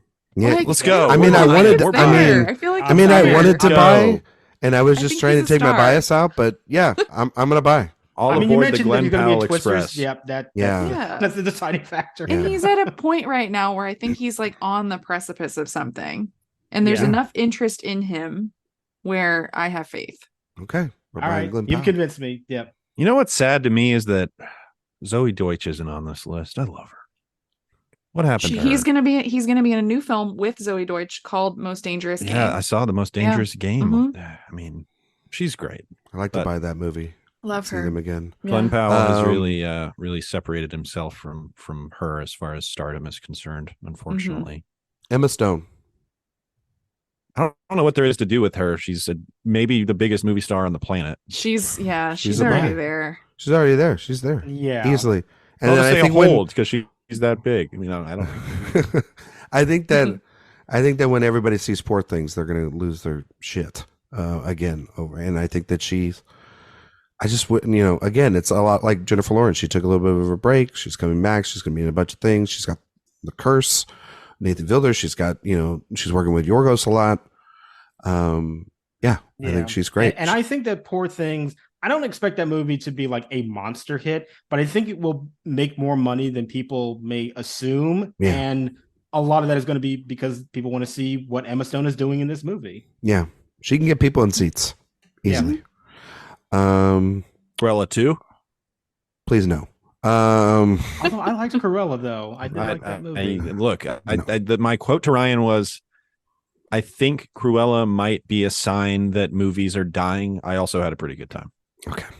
It was a lot better than I expected it to be, I will say. It was exactly what I expected to be. It's Craig Gillespie. Well, yeah, there's that too. Kristen Stewart. As far as movie stardom goes, this is a sell for me. I think that if we're either holding or selling Robert Pattinson, it almost feels like the same thing with her. Weirdly, I'm not trying to tie them together, but they were at the pinnacle of their stardom early on. She doesn't make a lot of, at least Pattinson wants to make a Tenet or a Batman. Well, she did Charlie's Angels, Underwater, right? and Charlie's Angels, and those all flopped. Yeah. I do really like her, but that's that's not what this exercise is about. She though, like of the upcoming projects, I'm excited to see a lot of these. Like she has the Love Lies Bleeding, the Rose Glass film. Like there are things that she's doing that I'm excited for, but it's just I don't think she wants to be a movie star either. I don't really think she wants to be famous. Or wants any of that attention at all. I could see her, because her mentor a lot was like Jodie Foster. I could see her totally switching to just being behind the camera at a certain point. I think she is directing a movie right now currently. So I think that she will make that transition and get away from maybe make a performance or two every now and then, but not make a ton of. Yeah. Nobody gives that performance in Crimes of the Future if you're trying to be a movie star. Yeah. Good point, Josh. I never saw the old Charlie's Angels. Bad, I assume. Like the old ones with McGee, or like the new one? Oh, okay. Well, you said the old one. Yes. No, I just meant the old. Like the old one. Oh, okay. Oh, there's a southern drawl there. Okay. All right. No, it wasn't very good. I believe it. All right. Dev Patel. Josh, hold yourself together. I mean, but this is another situation of a guy who is an incredible actor. Yes. And I love him dearly. But to me, he also very clearly is not interested in superstardom. I feel like every time even somebody has done that suggestion of him as Bond, he is the one who has rejected it because he doesn't want to do it. Yeah. Yeah. So I mean, I love his choices and I love him as an actor and for other reasons too.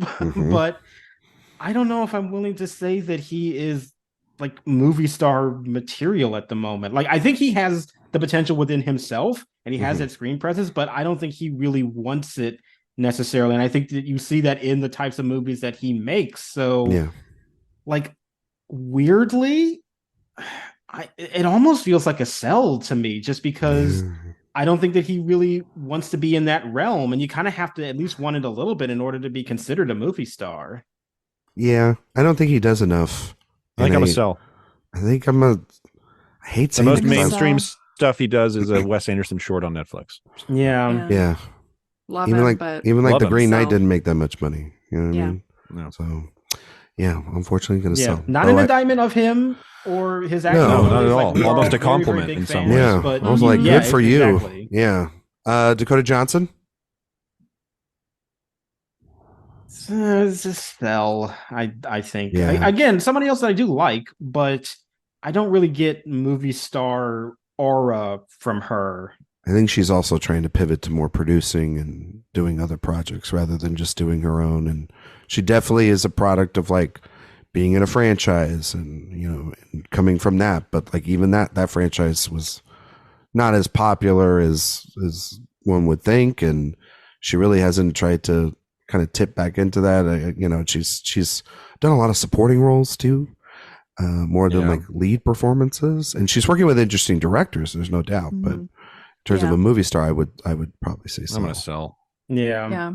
I don't think she's a movie star, but cultural figure for sure. She did kill Ellen's career. Really, so exactly. Architectural Digest. That, you know what? Maybe that deserves a particular shade of lipstick because it's the one she wears. Like she has cachet, but it's maybe that's a hold then more than a sell. No, I feel like that's I'm fine with selling. Stuff, that's just my though. own stuff. Yeah, I get not you. the rest of the world. Like we love. That's not how it really happened, Ellen. But that's not movie star that was material. that was a big moment for the rest of us. Anya Taylor-Joy. This is interesting. I think this one's kind of interesting. I think height of her was actually not even like a movie. I think it was The Queen's Gambit. The show. Yeah. And I think that I don't think she'll ever get that high again because that show was a big damn deal. Well, I mean, we will know next year whether or not she is that famous again because she has a movie coming out that will make or break her movie stardom. Is that the Nosferatu thing?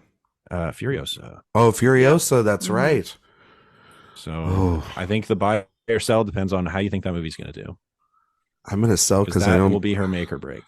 I mean, I trust George Miller a lot, but also I do not trust. I don't like prequels, and it's going to be hard not to compare her to Charlize, who is a movie star in my opinion, and one of the most versatile actors we have working today. And it's to give such a phenomenal performance. Oh, that's really tough. Yeah. Plus also too, like, I mean, I don't give her credit for the Mario movie that came out this year playing Princess Peach. Like, those are just like Illumination just makes money in general with it's their also ideas. Super Mario. Like Yeah. that's what makes Exactly. money for that movie.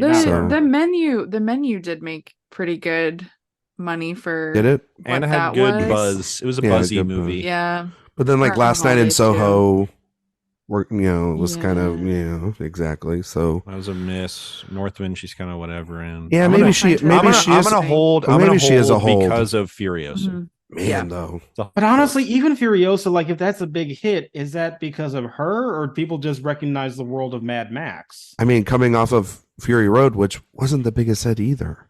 That's the thing. Like we forget. It's become big now.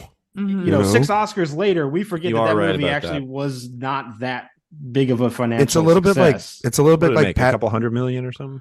it made like 53. I mean, it might have broken 3, but it cost that budget was to make. insane. 380. Come on, I mean, it's pretty good. Look at the budget. It cost 150 to make. It was good. not a cheap movie. Yeah, people were still eating out after that one. I don't know about that. I do not think that. Like I said, I think the Oscar race for Mad Max makes us feel like that movie was a bigger success than it actually was. I think reading Kyle had a long cultural tale too. Yeah, that Kyle Buchanan book is documents it all. Fantastic book. So we'll hold. So we're going hold on. I think hold is fine. Okay. I see the Hold is potential, but it's appropriate. obviously not there right now. Jay, your guy, Simu Liu. Was he added as a joke? I didn't add him. He put him on the list. Well, he was top of mind at the moment because I was walking into the grocery store and he was handing somebody his resume to apply. Just because he knows where this is going just as well as we do. So, this is the quickest sell we could all have. Easiest sell. We don't need to really even say anything else. Yeah. We I can mean, move and on. look, he's fine in that movie that I've already forgotten the name of. Shang-Chi? Yeah, Barbie? But no, like he's the bad thing about in Barbie. The thing about Simu Liu is that like he is the definition of somebody that I just want to take their shirt off and then never say anything again. Just tries too hard. He He was in tries too Selling hard. Sunset. That is how hard he tries. Oh Yes. boy, Oh boy. All right, it's big old sell on Simu. Vanessa Kirby. I think I'm out. I think I'm selling my stock on Vanessa Kirby. Sophia and I had a conversation today about Napoleon and how everyone in our households doesn't understand why that fucking movie's being made. And I don't understand why it's being made. Napoleon. Yeah, it's a me, Napoleon. I'm Napoleon. But I think the gauge of also too, when you announce them as part of a project, are you then interested in that project? Yeah. And when somebody like Jodie Comer was kicked out of that project because I think she did something else, and Vanessa Kirby was the replacement, I went, oh, downgrade. Yeah, downgrade. And I think she's been good in maybe like one or two things. And I think the last great thing she was in was probably season 2 of The Crown. And I didn't like Pieces of a Woman, but I thought she was good in it. Yeah, I don't like the movie either. She burps a lot. She's didn't like she's the movie, but exactly what she needs to be in the Mission Impossible movies. She's just doesn't. I don't know. Yeah, I think she's a reliable, solid actor, but not might be what she is. Movie star. Yeah, an overly attractive character actor. Yeah, I think so. And like even with Napoleon, I don't know what she's doing in this movie. She's bringing such a weird energy, but that does excite me in a strange way. Like that movie, she feels that so out of place. That movie's I'm sure it will be, but I'm very much looking forward to what she is doing because it seems so strange and out of place tonally. But that's not movie star for sure. Like I'm interested in her, but I don't feel like she's got movie star potential at all. I think we're selling across the board, right? I guess so. Yeah. I do remember Sophia, seeing her in Fallout anything? and just being like, I want this woman to be in every movie that ever comes out for the history of time. And I don't feel that way anymore. But, I feel similarly. There was a point in time where I was really excited about her, but that's sort of waned. And I think that Napoleon, that's not going to be great. We'll see. Brie Larson. Right. Her stock is at an all-time low. Yep. Who wants to buy? I don't want to buy though. Listen, as somebody that doesn't like her Oscar win. Oh, I really? do. I like her Oscar win. I would give it to like 3 other people in that category. Yeah, sure, but I think it says the strength of the category too, though. Yeah. Well, if I give it to 3 other people, and I also just don't like that movie, and I think obviously she's going to be in a movie that's going to be making tons of money based off of the box office projections in the Marvels, right? Yeah. Right, guys? Right? Anybody? No. That's why I'm like I don't want to buy because that's the next. But thing. she also has nothing. No, nothing. She has nothing. Yeah. No one. Yeah. She is the biggest mystery because I've heard think that Apple show is okay. She also is like, she's in a point now where she's the cameo in the Fast and Furious movies now. Like, I think with Brie Larson, what I feel like what kind of happened was that she probably was going to be a reliable character actor, that would show up and stuff, and we would really like her, but not really make a big impact.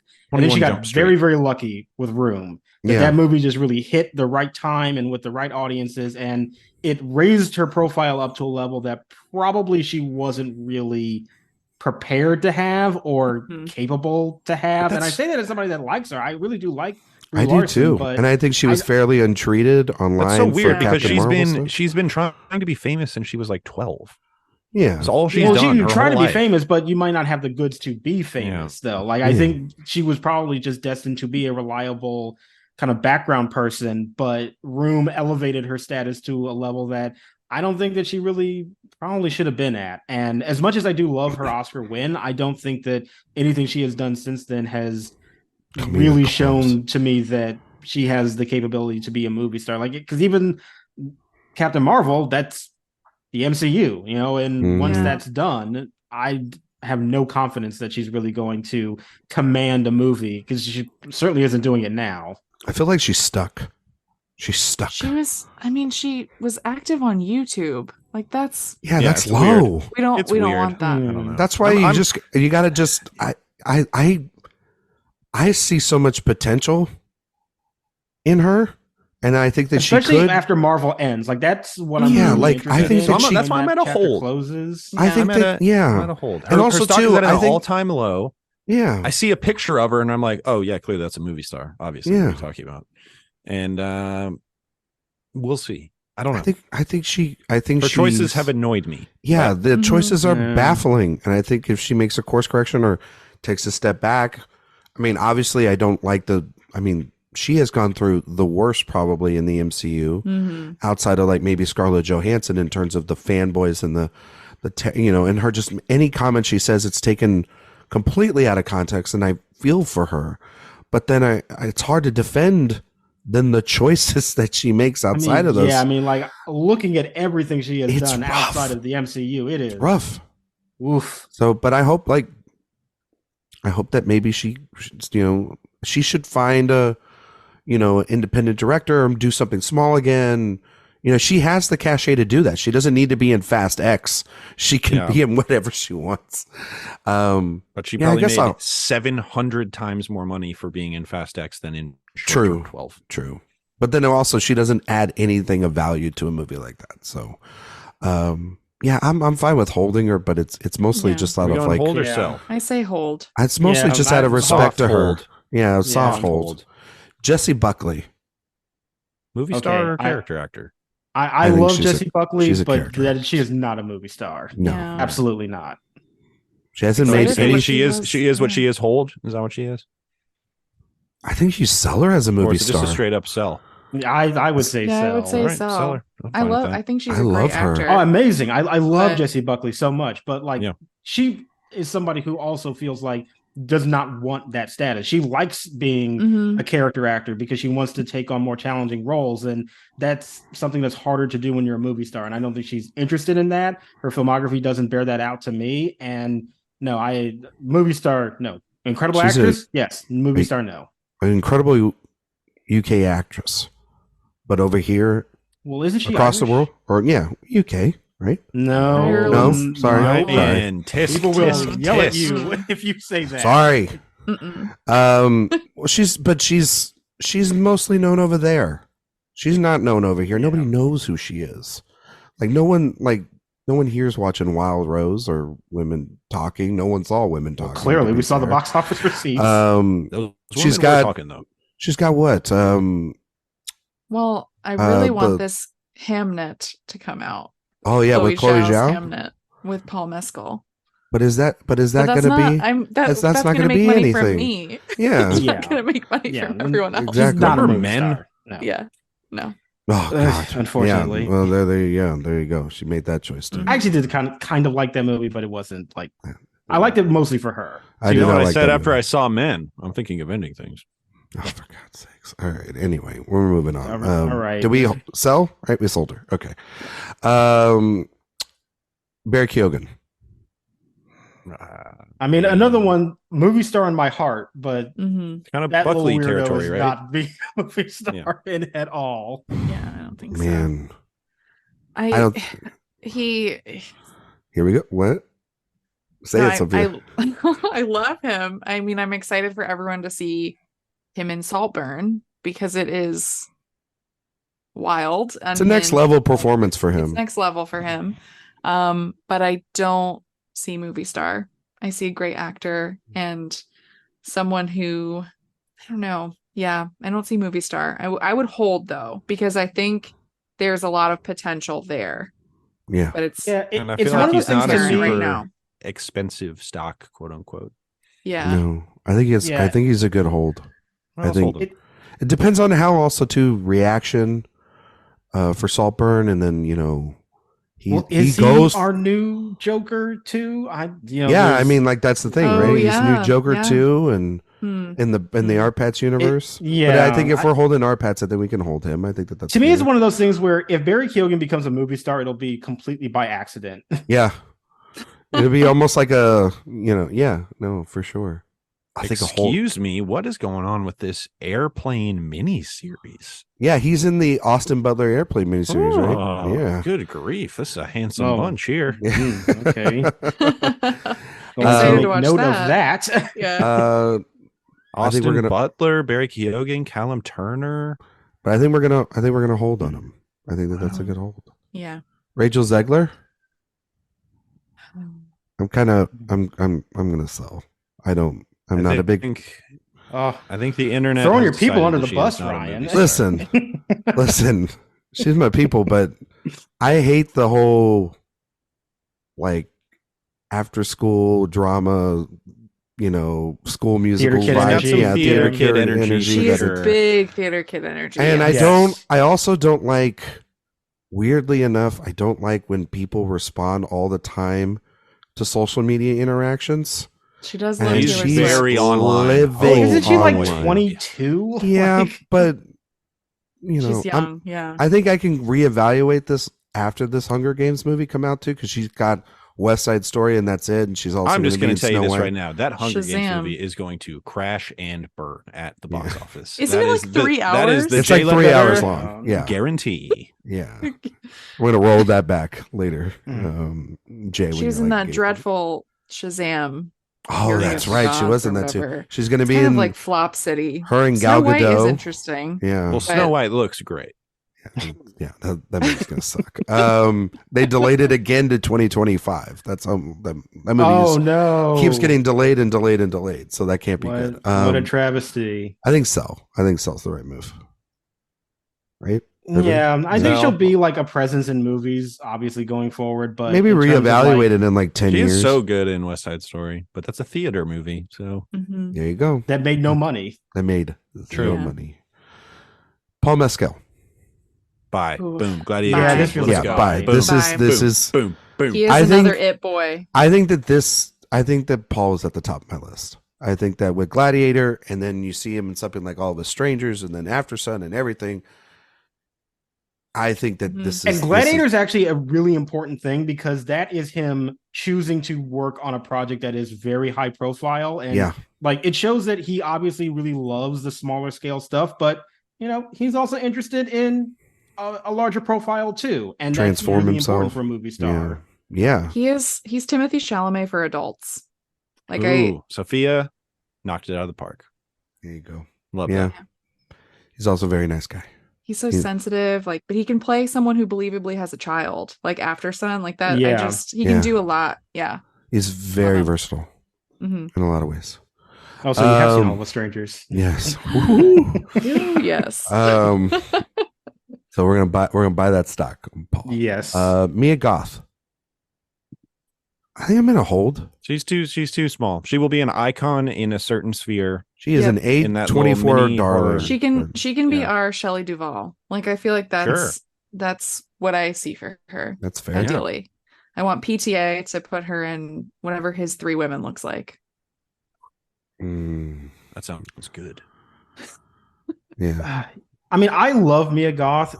The problem is that she's another one that like she makes such weird choices. She does. Exciting ones, I love weird, them, yeah. but it's so bizarre, and She's I also don't just know a if that's very weird sustainable for presence. like the movie stars. Yeah. When I first heard her voice, I was Yeah.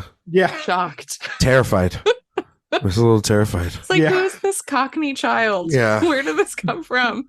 Yeah. I love her though. I think she's very exciting. Oh, I do too. Yeah, but I don't see movie star really. No. It's another one that's like very character actor forward, really into those very strange kind of roles. That makes her a fascinating performer, but and even a little bit, not like truly icon status, but I do think something like Pearl helps her a lot. But I don't know if that means she's going to be a movie star. Yeah, she's can be at Comic Cons for the rest of her life after the Ty West trilogy thing that she's doing, but now she'll never. Yeah, I want to see Maxine. Yeah, I can't wait to see Maxine. She's. I don't know if that's true because Blade keeps changing. Like, who knows what's going on with Blade? Yeah, she's going to be she's playing Blade. Interesting. She's going to be in Guillermo del Toro's Frankenstein with Oscar Isaac and Andrew Garfield coming up too. So that should be but it's also not like a Guillermo del Toro movie's a financial success guaranteed either. But Josh, that because he's attached to it, it's gonna get made. Right, guaranteed. I think when you attach all those names and they keep announcing it, he's working on it. It seems like it. So did we hold? Did we sell? I think we held, right? Sold? I think we're kind of like she is what she is. Hold. Is that the kind of consensus there? Sure. I would be willing to say that, even though I feel like I lean. I think she's a sell. I don't think she's gonna get. I don't think she's gonna get. All right, there, let's guys. sell. So that's a penny stock. Let her work with Brandon Cronenberg. No offense to me, got penny stock. She's that's a penny stock. Jesus, Jacob Elordi. Buy. I would like to buy this as well. I think this year is gonna. If once you see both of those movies, you'll. This is a pass for me. I really just don't know enough about him. Okay. The thing about him that's interesting to me, what he's doing, is that he is attaching himself to like either established filmmakers who have done really exciting work in the past, like Sophia Coppola this year with Priscilla, or coming up with Paul Schrader, or these kind of like it filmmakers of the moment, like Emerald Fennell, coming off of an Oscar-winning, divisive but exciting film, I will say, in Promising Young Woman. And he's taking supporting roles that he's making the most of those. And in Priscilla and Saltburn, I think he's delivering really great work in both of those. And like he is a beautiful man with a lot of, I don't know, he just like when I think of like Sophia Coppola, when she met with him, just how much attention he was getting from everyone there. And I know that like if you see someone like that out in the real world, obviously they're going to get a lot of attention. But I think he does have that movie star quality that is a little bit of the Tiger Beat thing.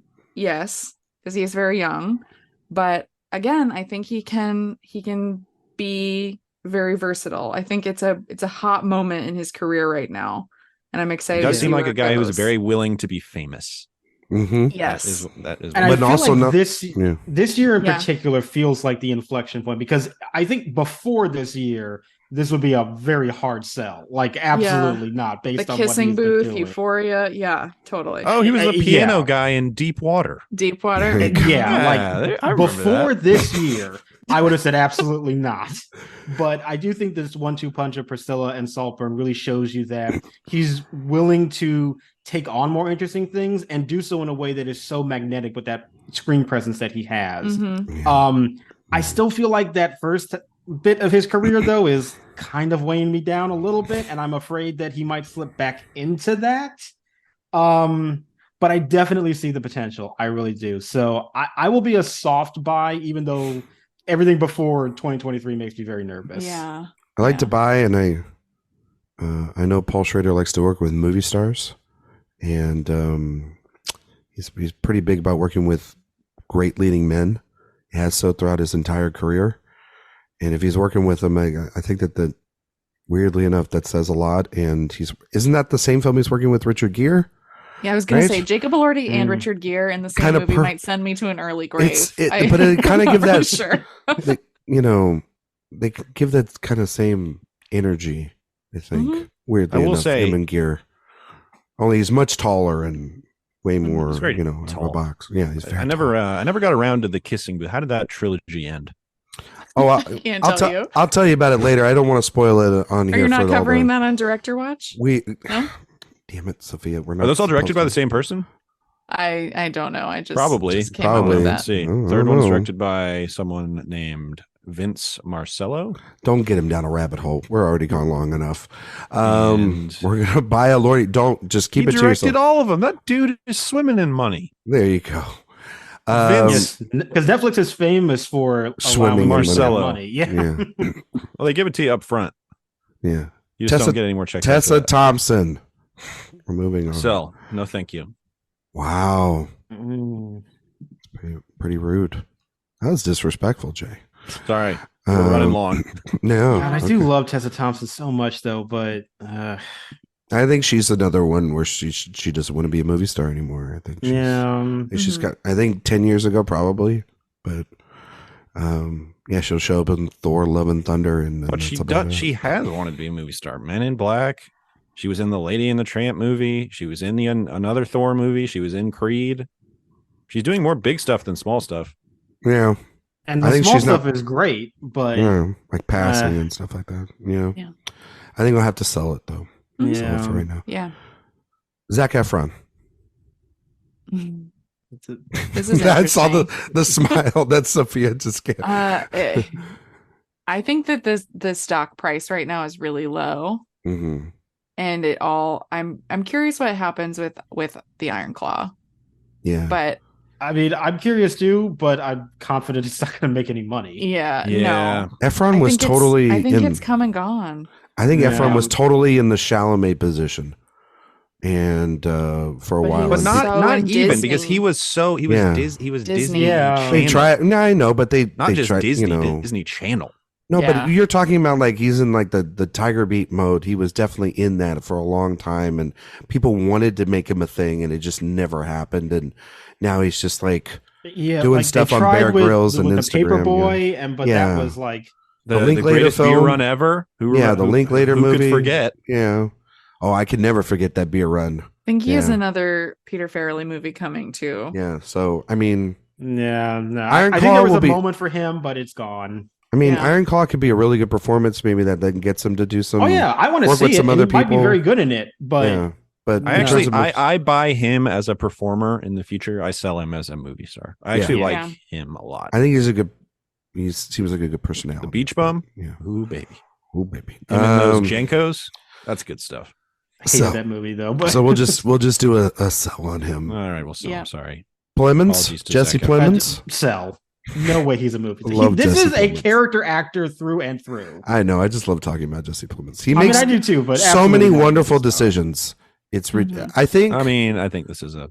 I would give him the credit of just a hold because everybody knows he's not going to be a movie star, so he's fairly valued. But does he show up in like every Best Picture nominated film? And I want Tarantino to cast him as the critic. I think that would be huge. Because I think I agree. I think he's a hold. Yeah, I think that if he and I'm much harsher on this. I just don't see it at all. And I love him dearly, but like has he penny stocks? Like every movie that I could think of that people would know him from, he is a supporting role. Like he's just a very consistent character actor. He's just one. I think he's. But I think he's one lead part away from being like from us. He maybe needs having his Hackman stage. Yeah. I think if he was the lead opposite Lily Gladstone and Killers of the Flower Moon, we would be having maybe a different conversation rather than Leo being the lead in that. Yeah, film. well, but if he's the lead, that movie doesn't get $200 million. Nah, it still does because it's Apple and it's Scorsese. No, Leo is still. Leo is the reason why that movie is making any money it is making right now. Probably so. Wouldn't that have been a great trick though? If like you don't see Leo until like 2/3 into the movie. That would be great. Rebecca Ferguson. Jay, come down. Very important person. An incredibly important person to me and everyone in the world, really. She's our guiding light as we go about our lives day to day. And really, she deserves to be the greatest movie star in the world. Unfortunately, I just don't know if that's going to happen. I mean, I don't know. I actually don't even know what she has coming up. Yeah, that's fair. I think she's She has the potential. She's got it, though. She has it. She has it. I mean, she's obviously beautiful, but in like a kind of unique way, which is really kind of when you make a movie. Well, it's all in her energy. Like, I mean, honestly, like even I'm attracted to her. Like, that is power right there. Me too. Yeah. Rebecca Ferguson in Rogue Nation was absolutely electric. Yeah. And it was honestly the day I became a man. And I will forever thank her for that. I was like 28. And it finally happened. Yeah, I mean, I'd only be buying in on the future. I mean, she does work in big franchise films. I haven't seen her really do anything smaller. Mission Impossible one. And Dune TV show, which is supposed to be good. Anybody seen Silo? I haven't, but I heard it's good. Eric's seen it and he didn't like it. So, but Eric probably doesn't like Rebecca Ferguson as much as I do either. But I think she's in a lot of properties right now, and not necessarily in like doing like a lead actress role. Something to really sink her teeth into. So maybe I think she's more of a hold to see like what she could do in the next 5 years and see if it's out of Mission Impossible and Dune. Yeah, even though I think she's great in both of those, I think she's a good hold. One thing to consider. Yeah, she could do great in that. She could totally be like a Blanchett energy. Oh my god! Like, just the one thing to remember. Wow. Behind every greatest showman is an even greater showwoman. Son of a bitch. And that's what she was, and that's what she continues to be to me to this day. Put her on hold. Never enough. Yeah. Put her on hold. Lady Gaga. I mean, judge this at your own peril, because if people find out that they're going to listen to this and get. I'm just kidding. No, the thing is though, it's like I think she is in a way like it's so tricky because she's from something else, but like she might be the most star. Famous person on this list. She sells tickets to movies. I mean, like I hated House of Gucci so much. I thought it was terrible, but that movie did make a decent amount of money, and I think a lot of that is because of her. Her next movie is going to make $1 billion. Yep. What is it? Joker. Oh, that's right. That's. I keep forgetting that the damn thing is being Joker made. Joker : pretentious asshole. Yes. Joker 2 New York. Yes. Exactly. You know what? I think people discount her, but I would buy. Yeah, I would too. I kind of feel like she's already. There's also just something great about a press tour with her. You never know what you're going to get. Exactly. I think I think she's a draw. She's like Sharon Madonna. The House of Gucci press tour was even better than the movie. She puts butts in seats. She's like Sharon Madonna. Yeah. She's able to cross over from just being a pop star to being a movie star. I think she's a movie star. The applause. Yeah. Oh, for God's sakes. God damn it, Jay. Ariana DeBose. Oh boy, this is another one where I really need to know what she's doing next. I'm just thinking of her at the BAFTAs. I think that's the other thing. It's like actually, you're right about that. Yeah, I forgot about that. No one can be a movie star after that. It's impossible. It's impossible. But the thing is, like, she also Jay, that went through waves. You know what I mean? When we're talking about Rachel Zegler, I think Ariana DeBose also has very much theater kid energy. Yeah. She just is able to like navigate the space a little bit better, older. I feel like, but also I don't really think movie star. Very fun. Fraggle Rock, Back to the Rock. There you go. Hello. Yeah, I would sell. I think she will be a really good performer in everything that she's going to be in, but I don't think anything approaching movie stars. I think she won her Oscar. She's going to be Craven. I think she's going to be very stuck in like she's in Argyle with Dua Lipa. Jesus, they are playing that trailer over and over. I'm tired of that trailer. Every movie that I see. That movie looks bad. Let's talk Dua Lipa. No, it's not the same. Okay, probably a good call for everybody. Yeah, exactly. We'll sell her. I think I don't know. Maybe she can get into a hold one day, but I'd sell her. Lupita Nyong'o. Keep doing that thing. Lupita Nyong'o. Crickets. I mean, I do want to say buy because I see the potential so much, but I feel like she doesn't even make that many movies. I think she's very picky. Man, I want to buy it so bad because I think she's incredible. Like something like, I mean, obviously, 12 Years a Slave. She won the Oscar for it, but Us, she's fantastic. And I'm going to put it at a hold because I think she. I'll hold. I think Love that her. I can't sell her just yet. The New Quiet Place. Yeah, she's working in the New Quiet Place movie, but she's also just, I don't know if she'll ever. I mean, I hope she doesn't. Narrated the documentary "Who Are You, Charlie Brown." All right, it's the random stuff like that can't go to a bar. Love learning. Yeah.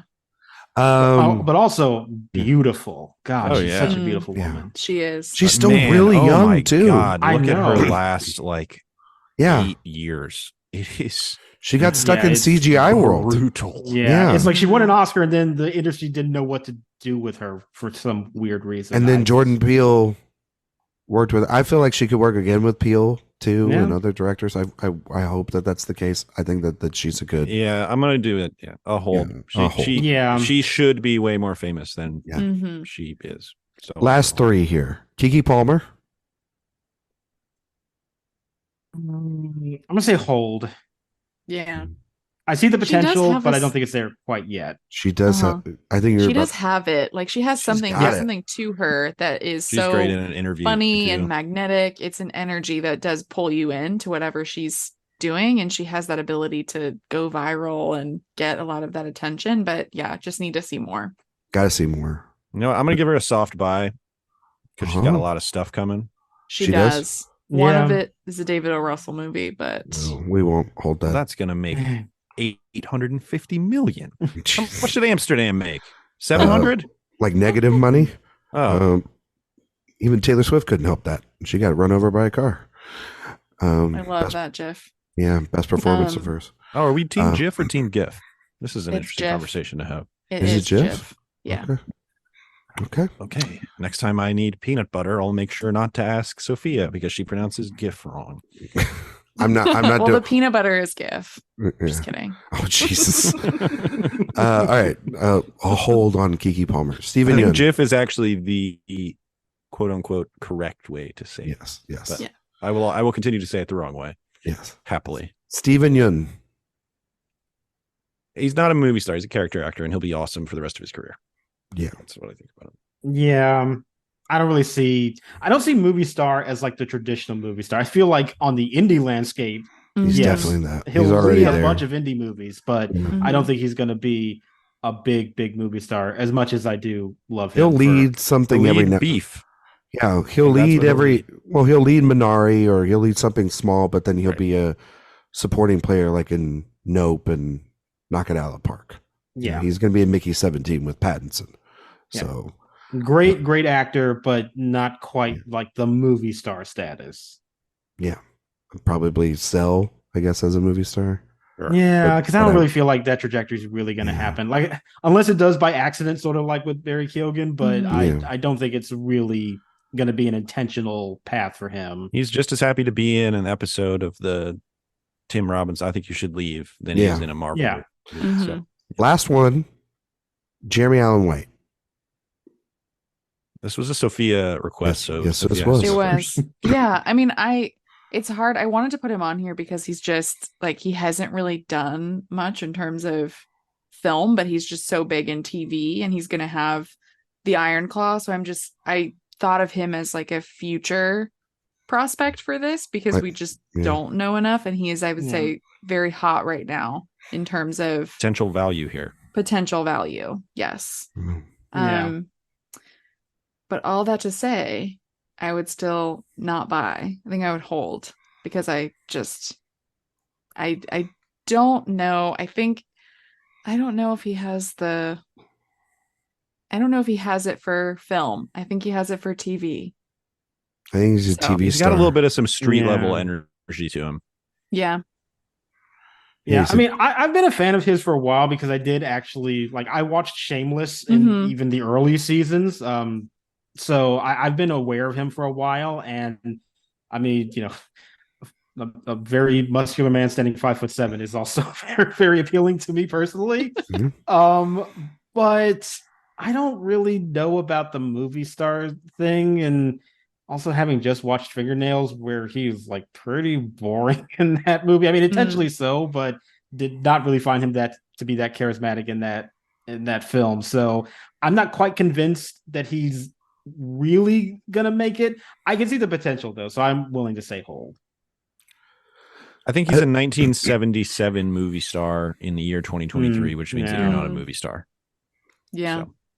I think I'm gonna sell because I think he's a TV star. I think that he's on a very popular television show. We do this all the time, where potentially we think that they're gonna be the next best thing. I think he's got the bear.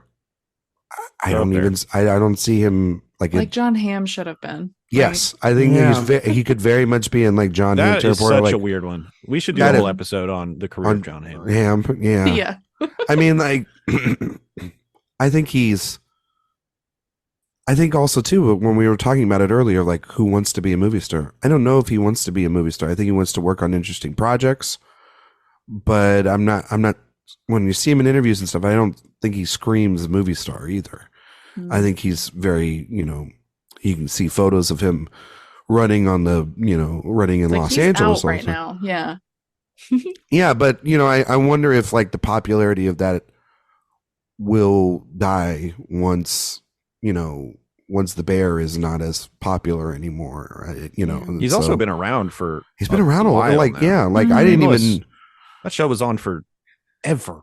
Yeah. And I didn't even know he was on that until like 2 years ago, like when the bear came out initially, and they're like, yeah, he was on Shameless. I was like, you see, really? Shameless is set in Chicago, so I was very much invested in that from the beginning. It's also so he's Mr. Chicago. Yeah, he's just making Chicago stuff. Really so he might just be Chicago movie star. But like, I'd be fine with that. Ever heard of a little movie general called movie star. Heat 2, which takes place partly in Chicago? Is he going to be in Heat 2? I don't know. He should be. It's in Chicago. Well, maybe we'll reevaluate then. Yeah, we'll reevaluate then. But as right now, I think I'm gonna sell. Oh, you know who else is rumored to be in Heat 2? Who? Our guy, Austin Butler. Well, there you go. Oh yeah. This Butler and Driver. Little Val. Yeah. Damn, that's gonna be nuts. Where did we settle on a sell or a buy for this? Yeah, we're just gonna sell. I think he's overvalued right now. I think there's a lot of heat behind him. Yeah, and he's got potential, but I don't see it right now. Okay. That Philly cheesesteak that he's cooking up. Jay, who do we buy in this draft? Oh, boy. In this Let me stock filter market? my list here. Hold on. Yeah, just filter it. You know how to. All right.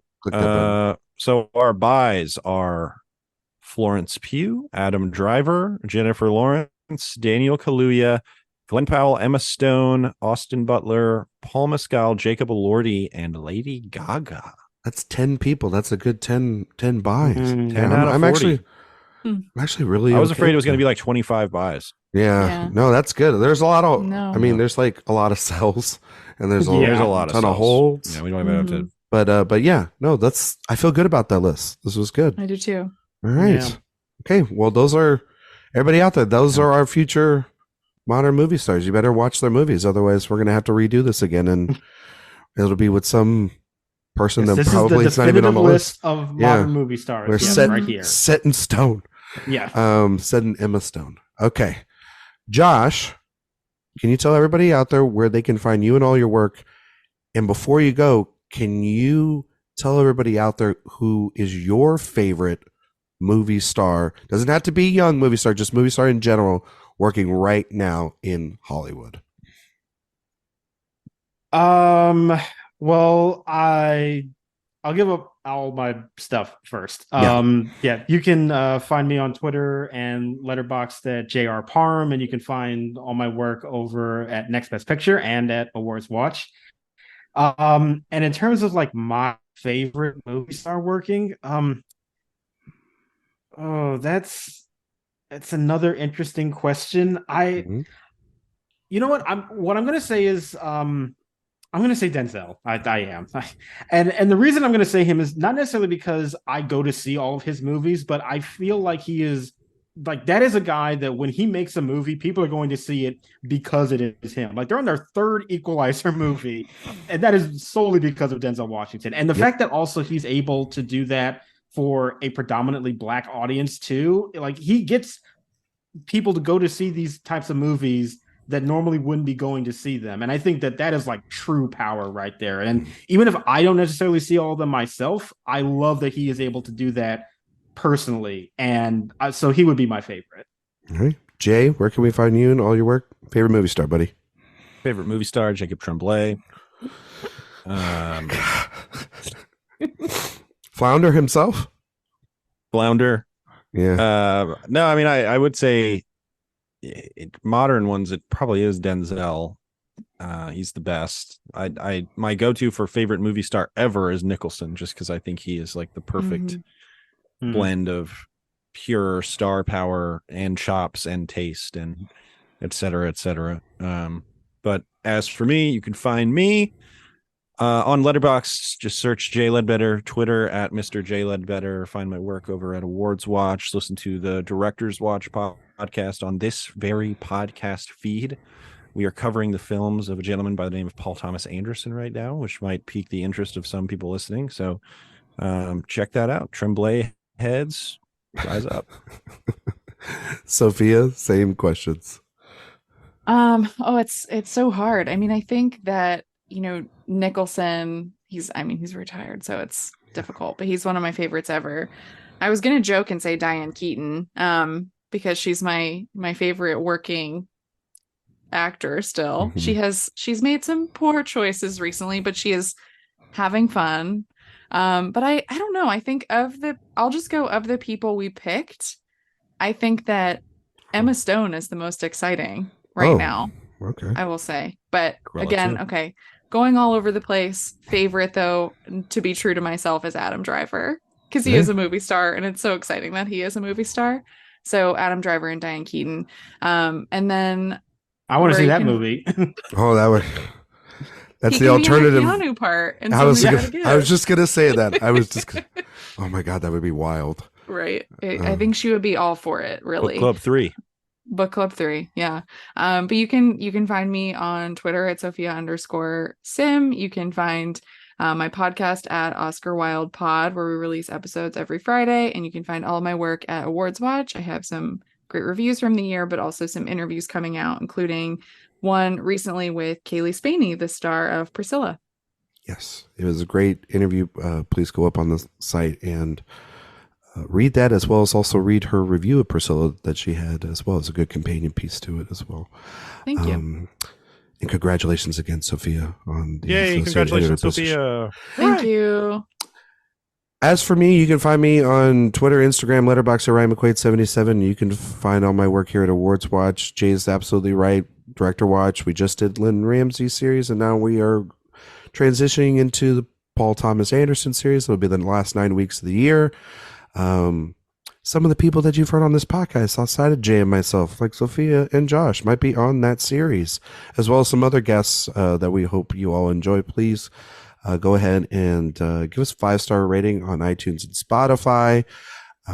We greatly appreciate that, as well as also go to the website and sign up for the newsletter. We release that newsletter every Wednesday and Friday, I believe, but we greatly appreciate it. It's where you can get links to all of our stuff sent to you in one place. As for favorite movies, I think Josh is right. I would say Denzel.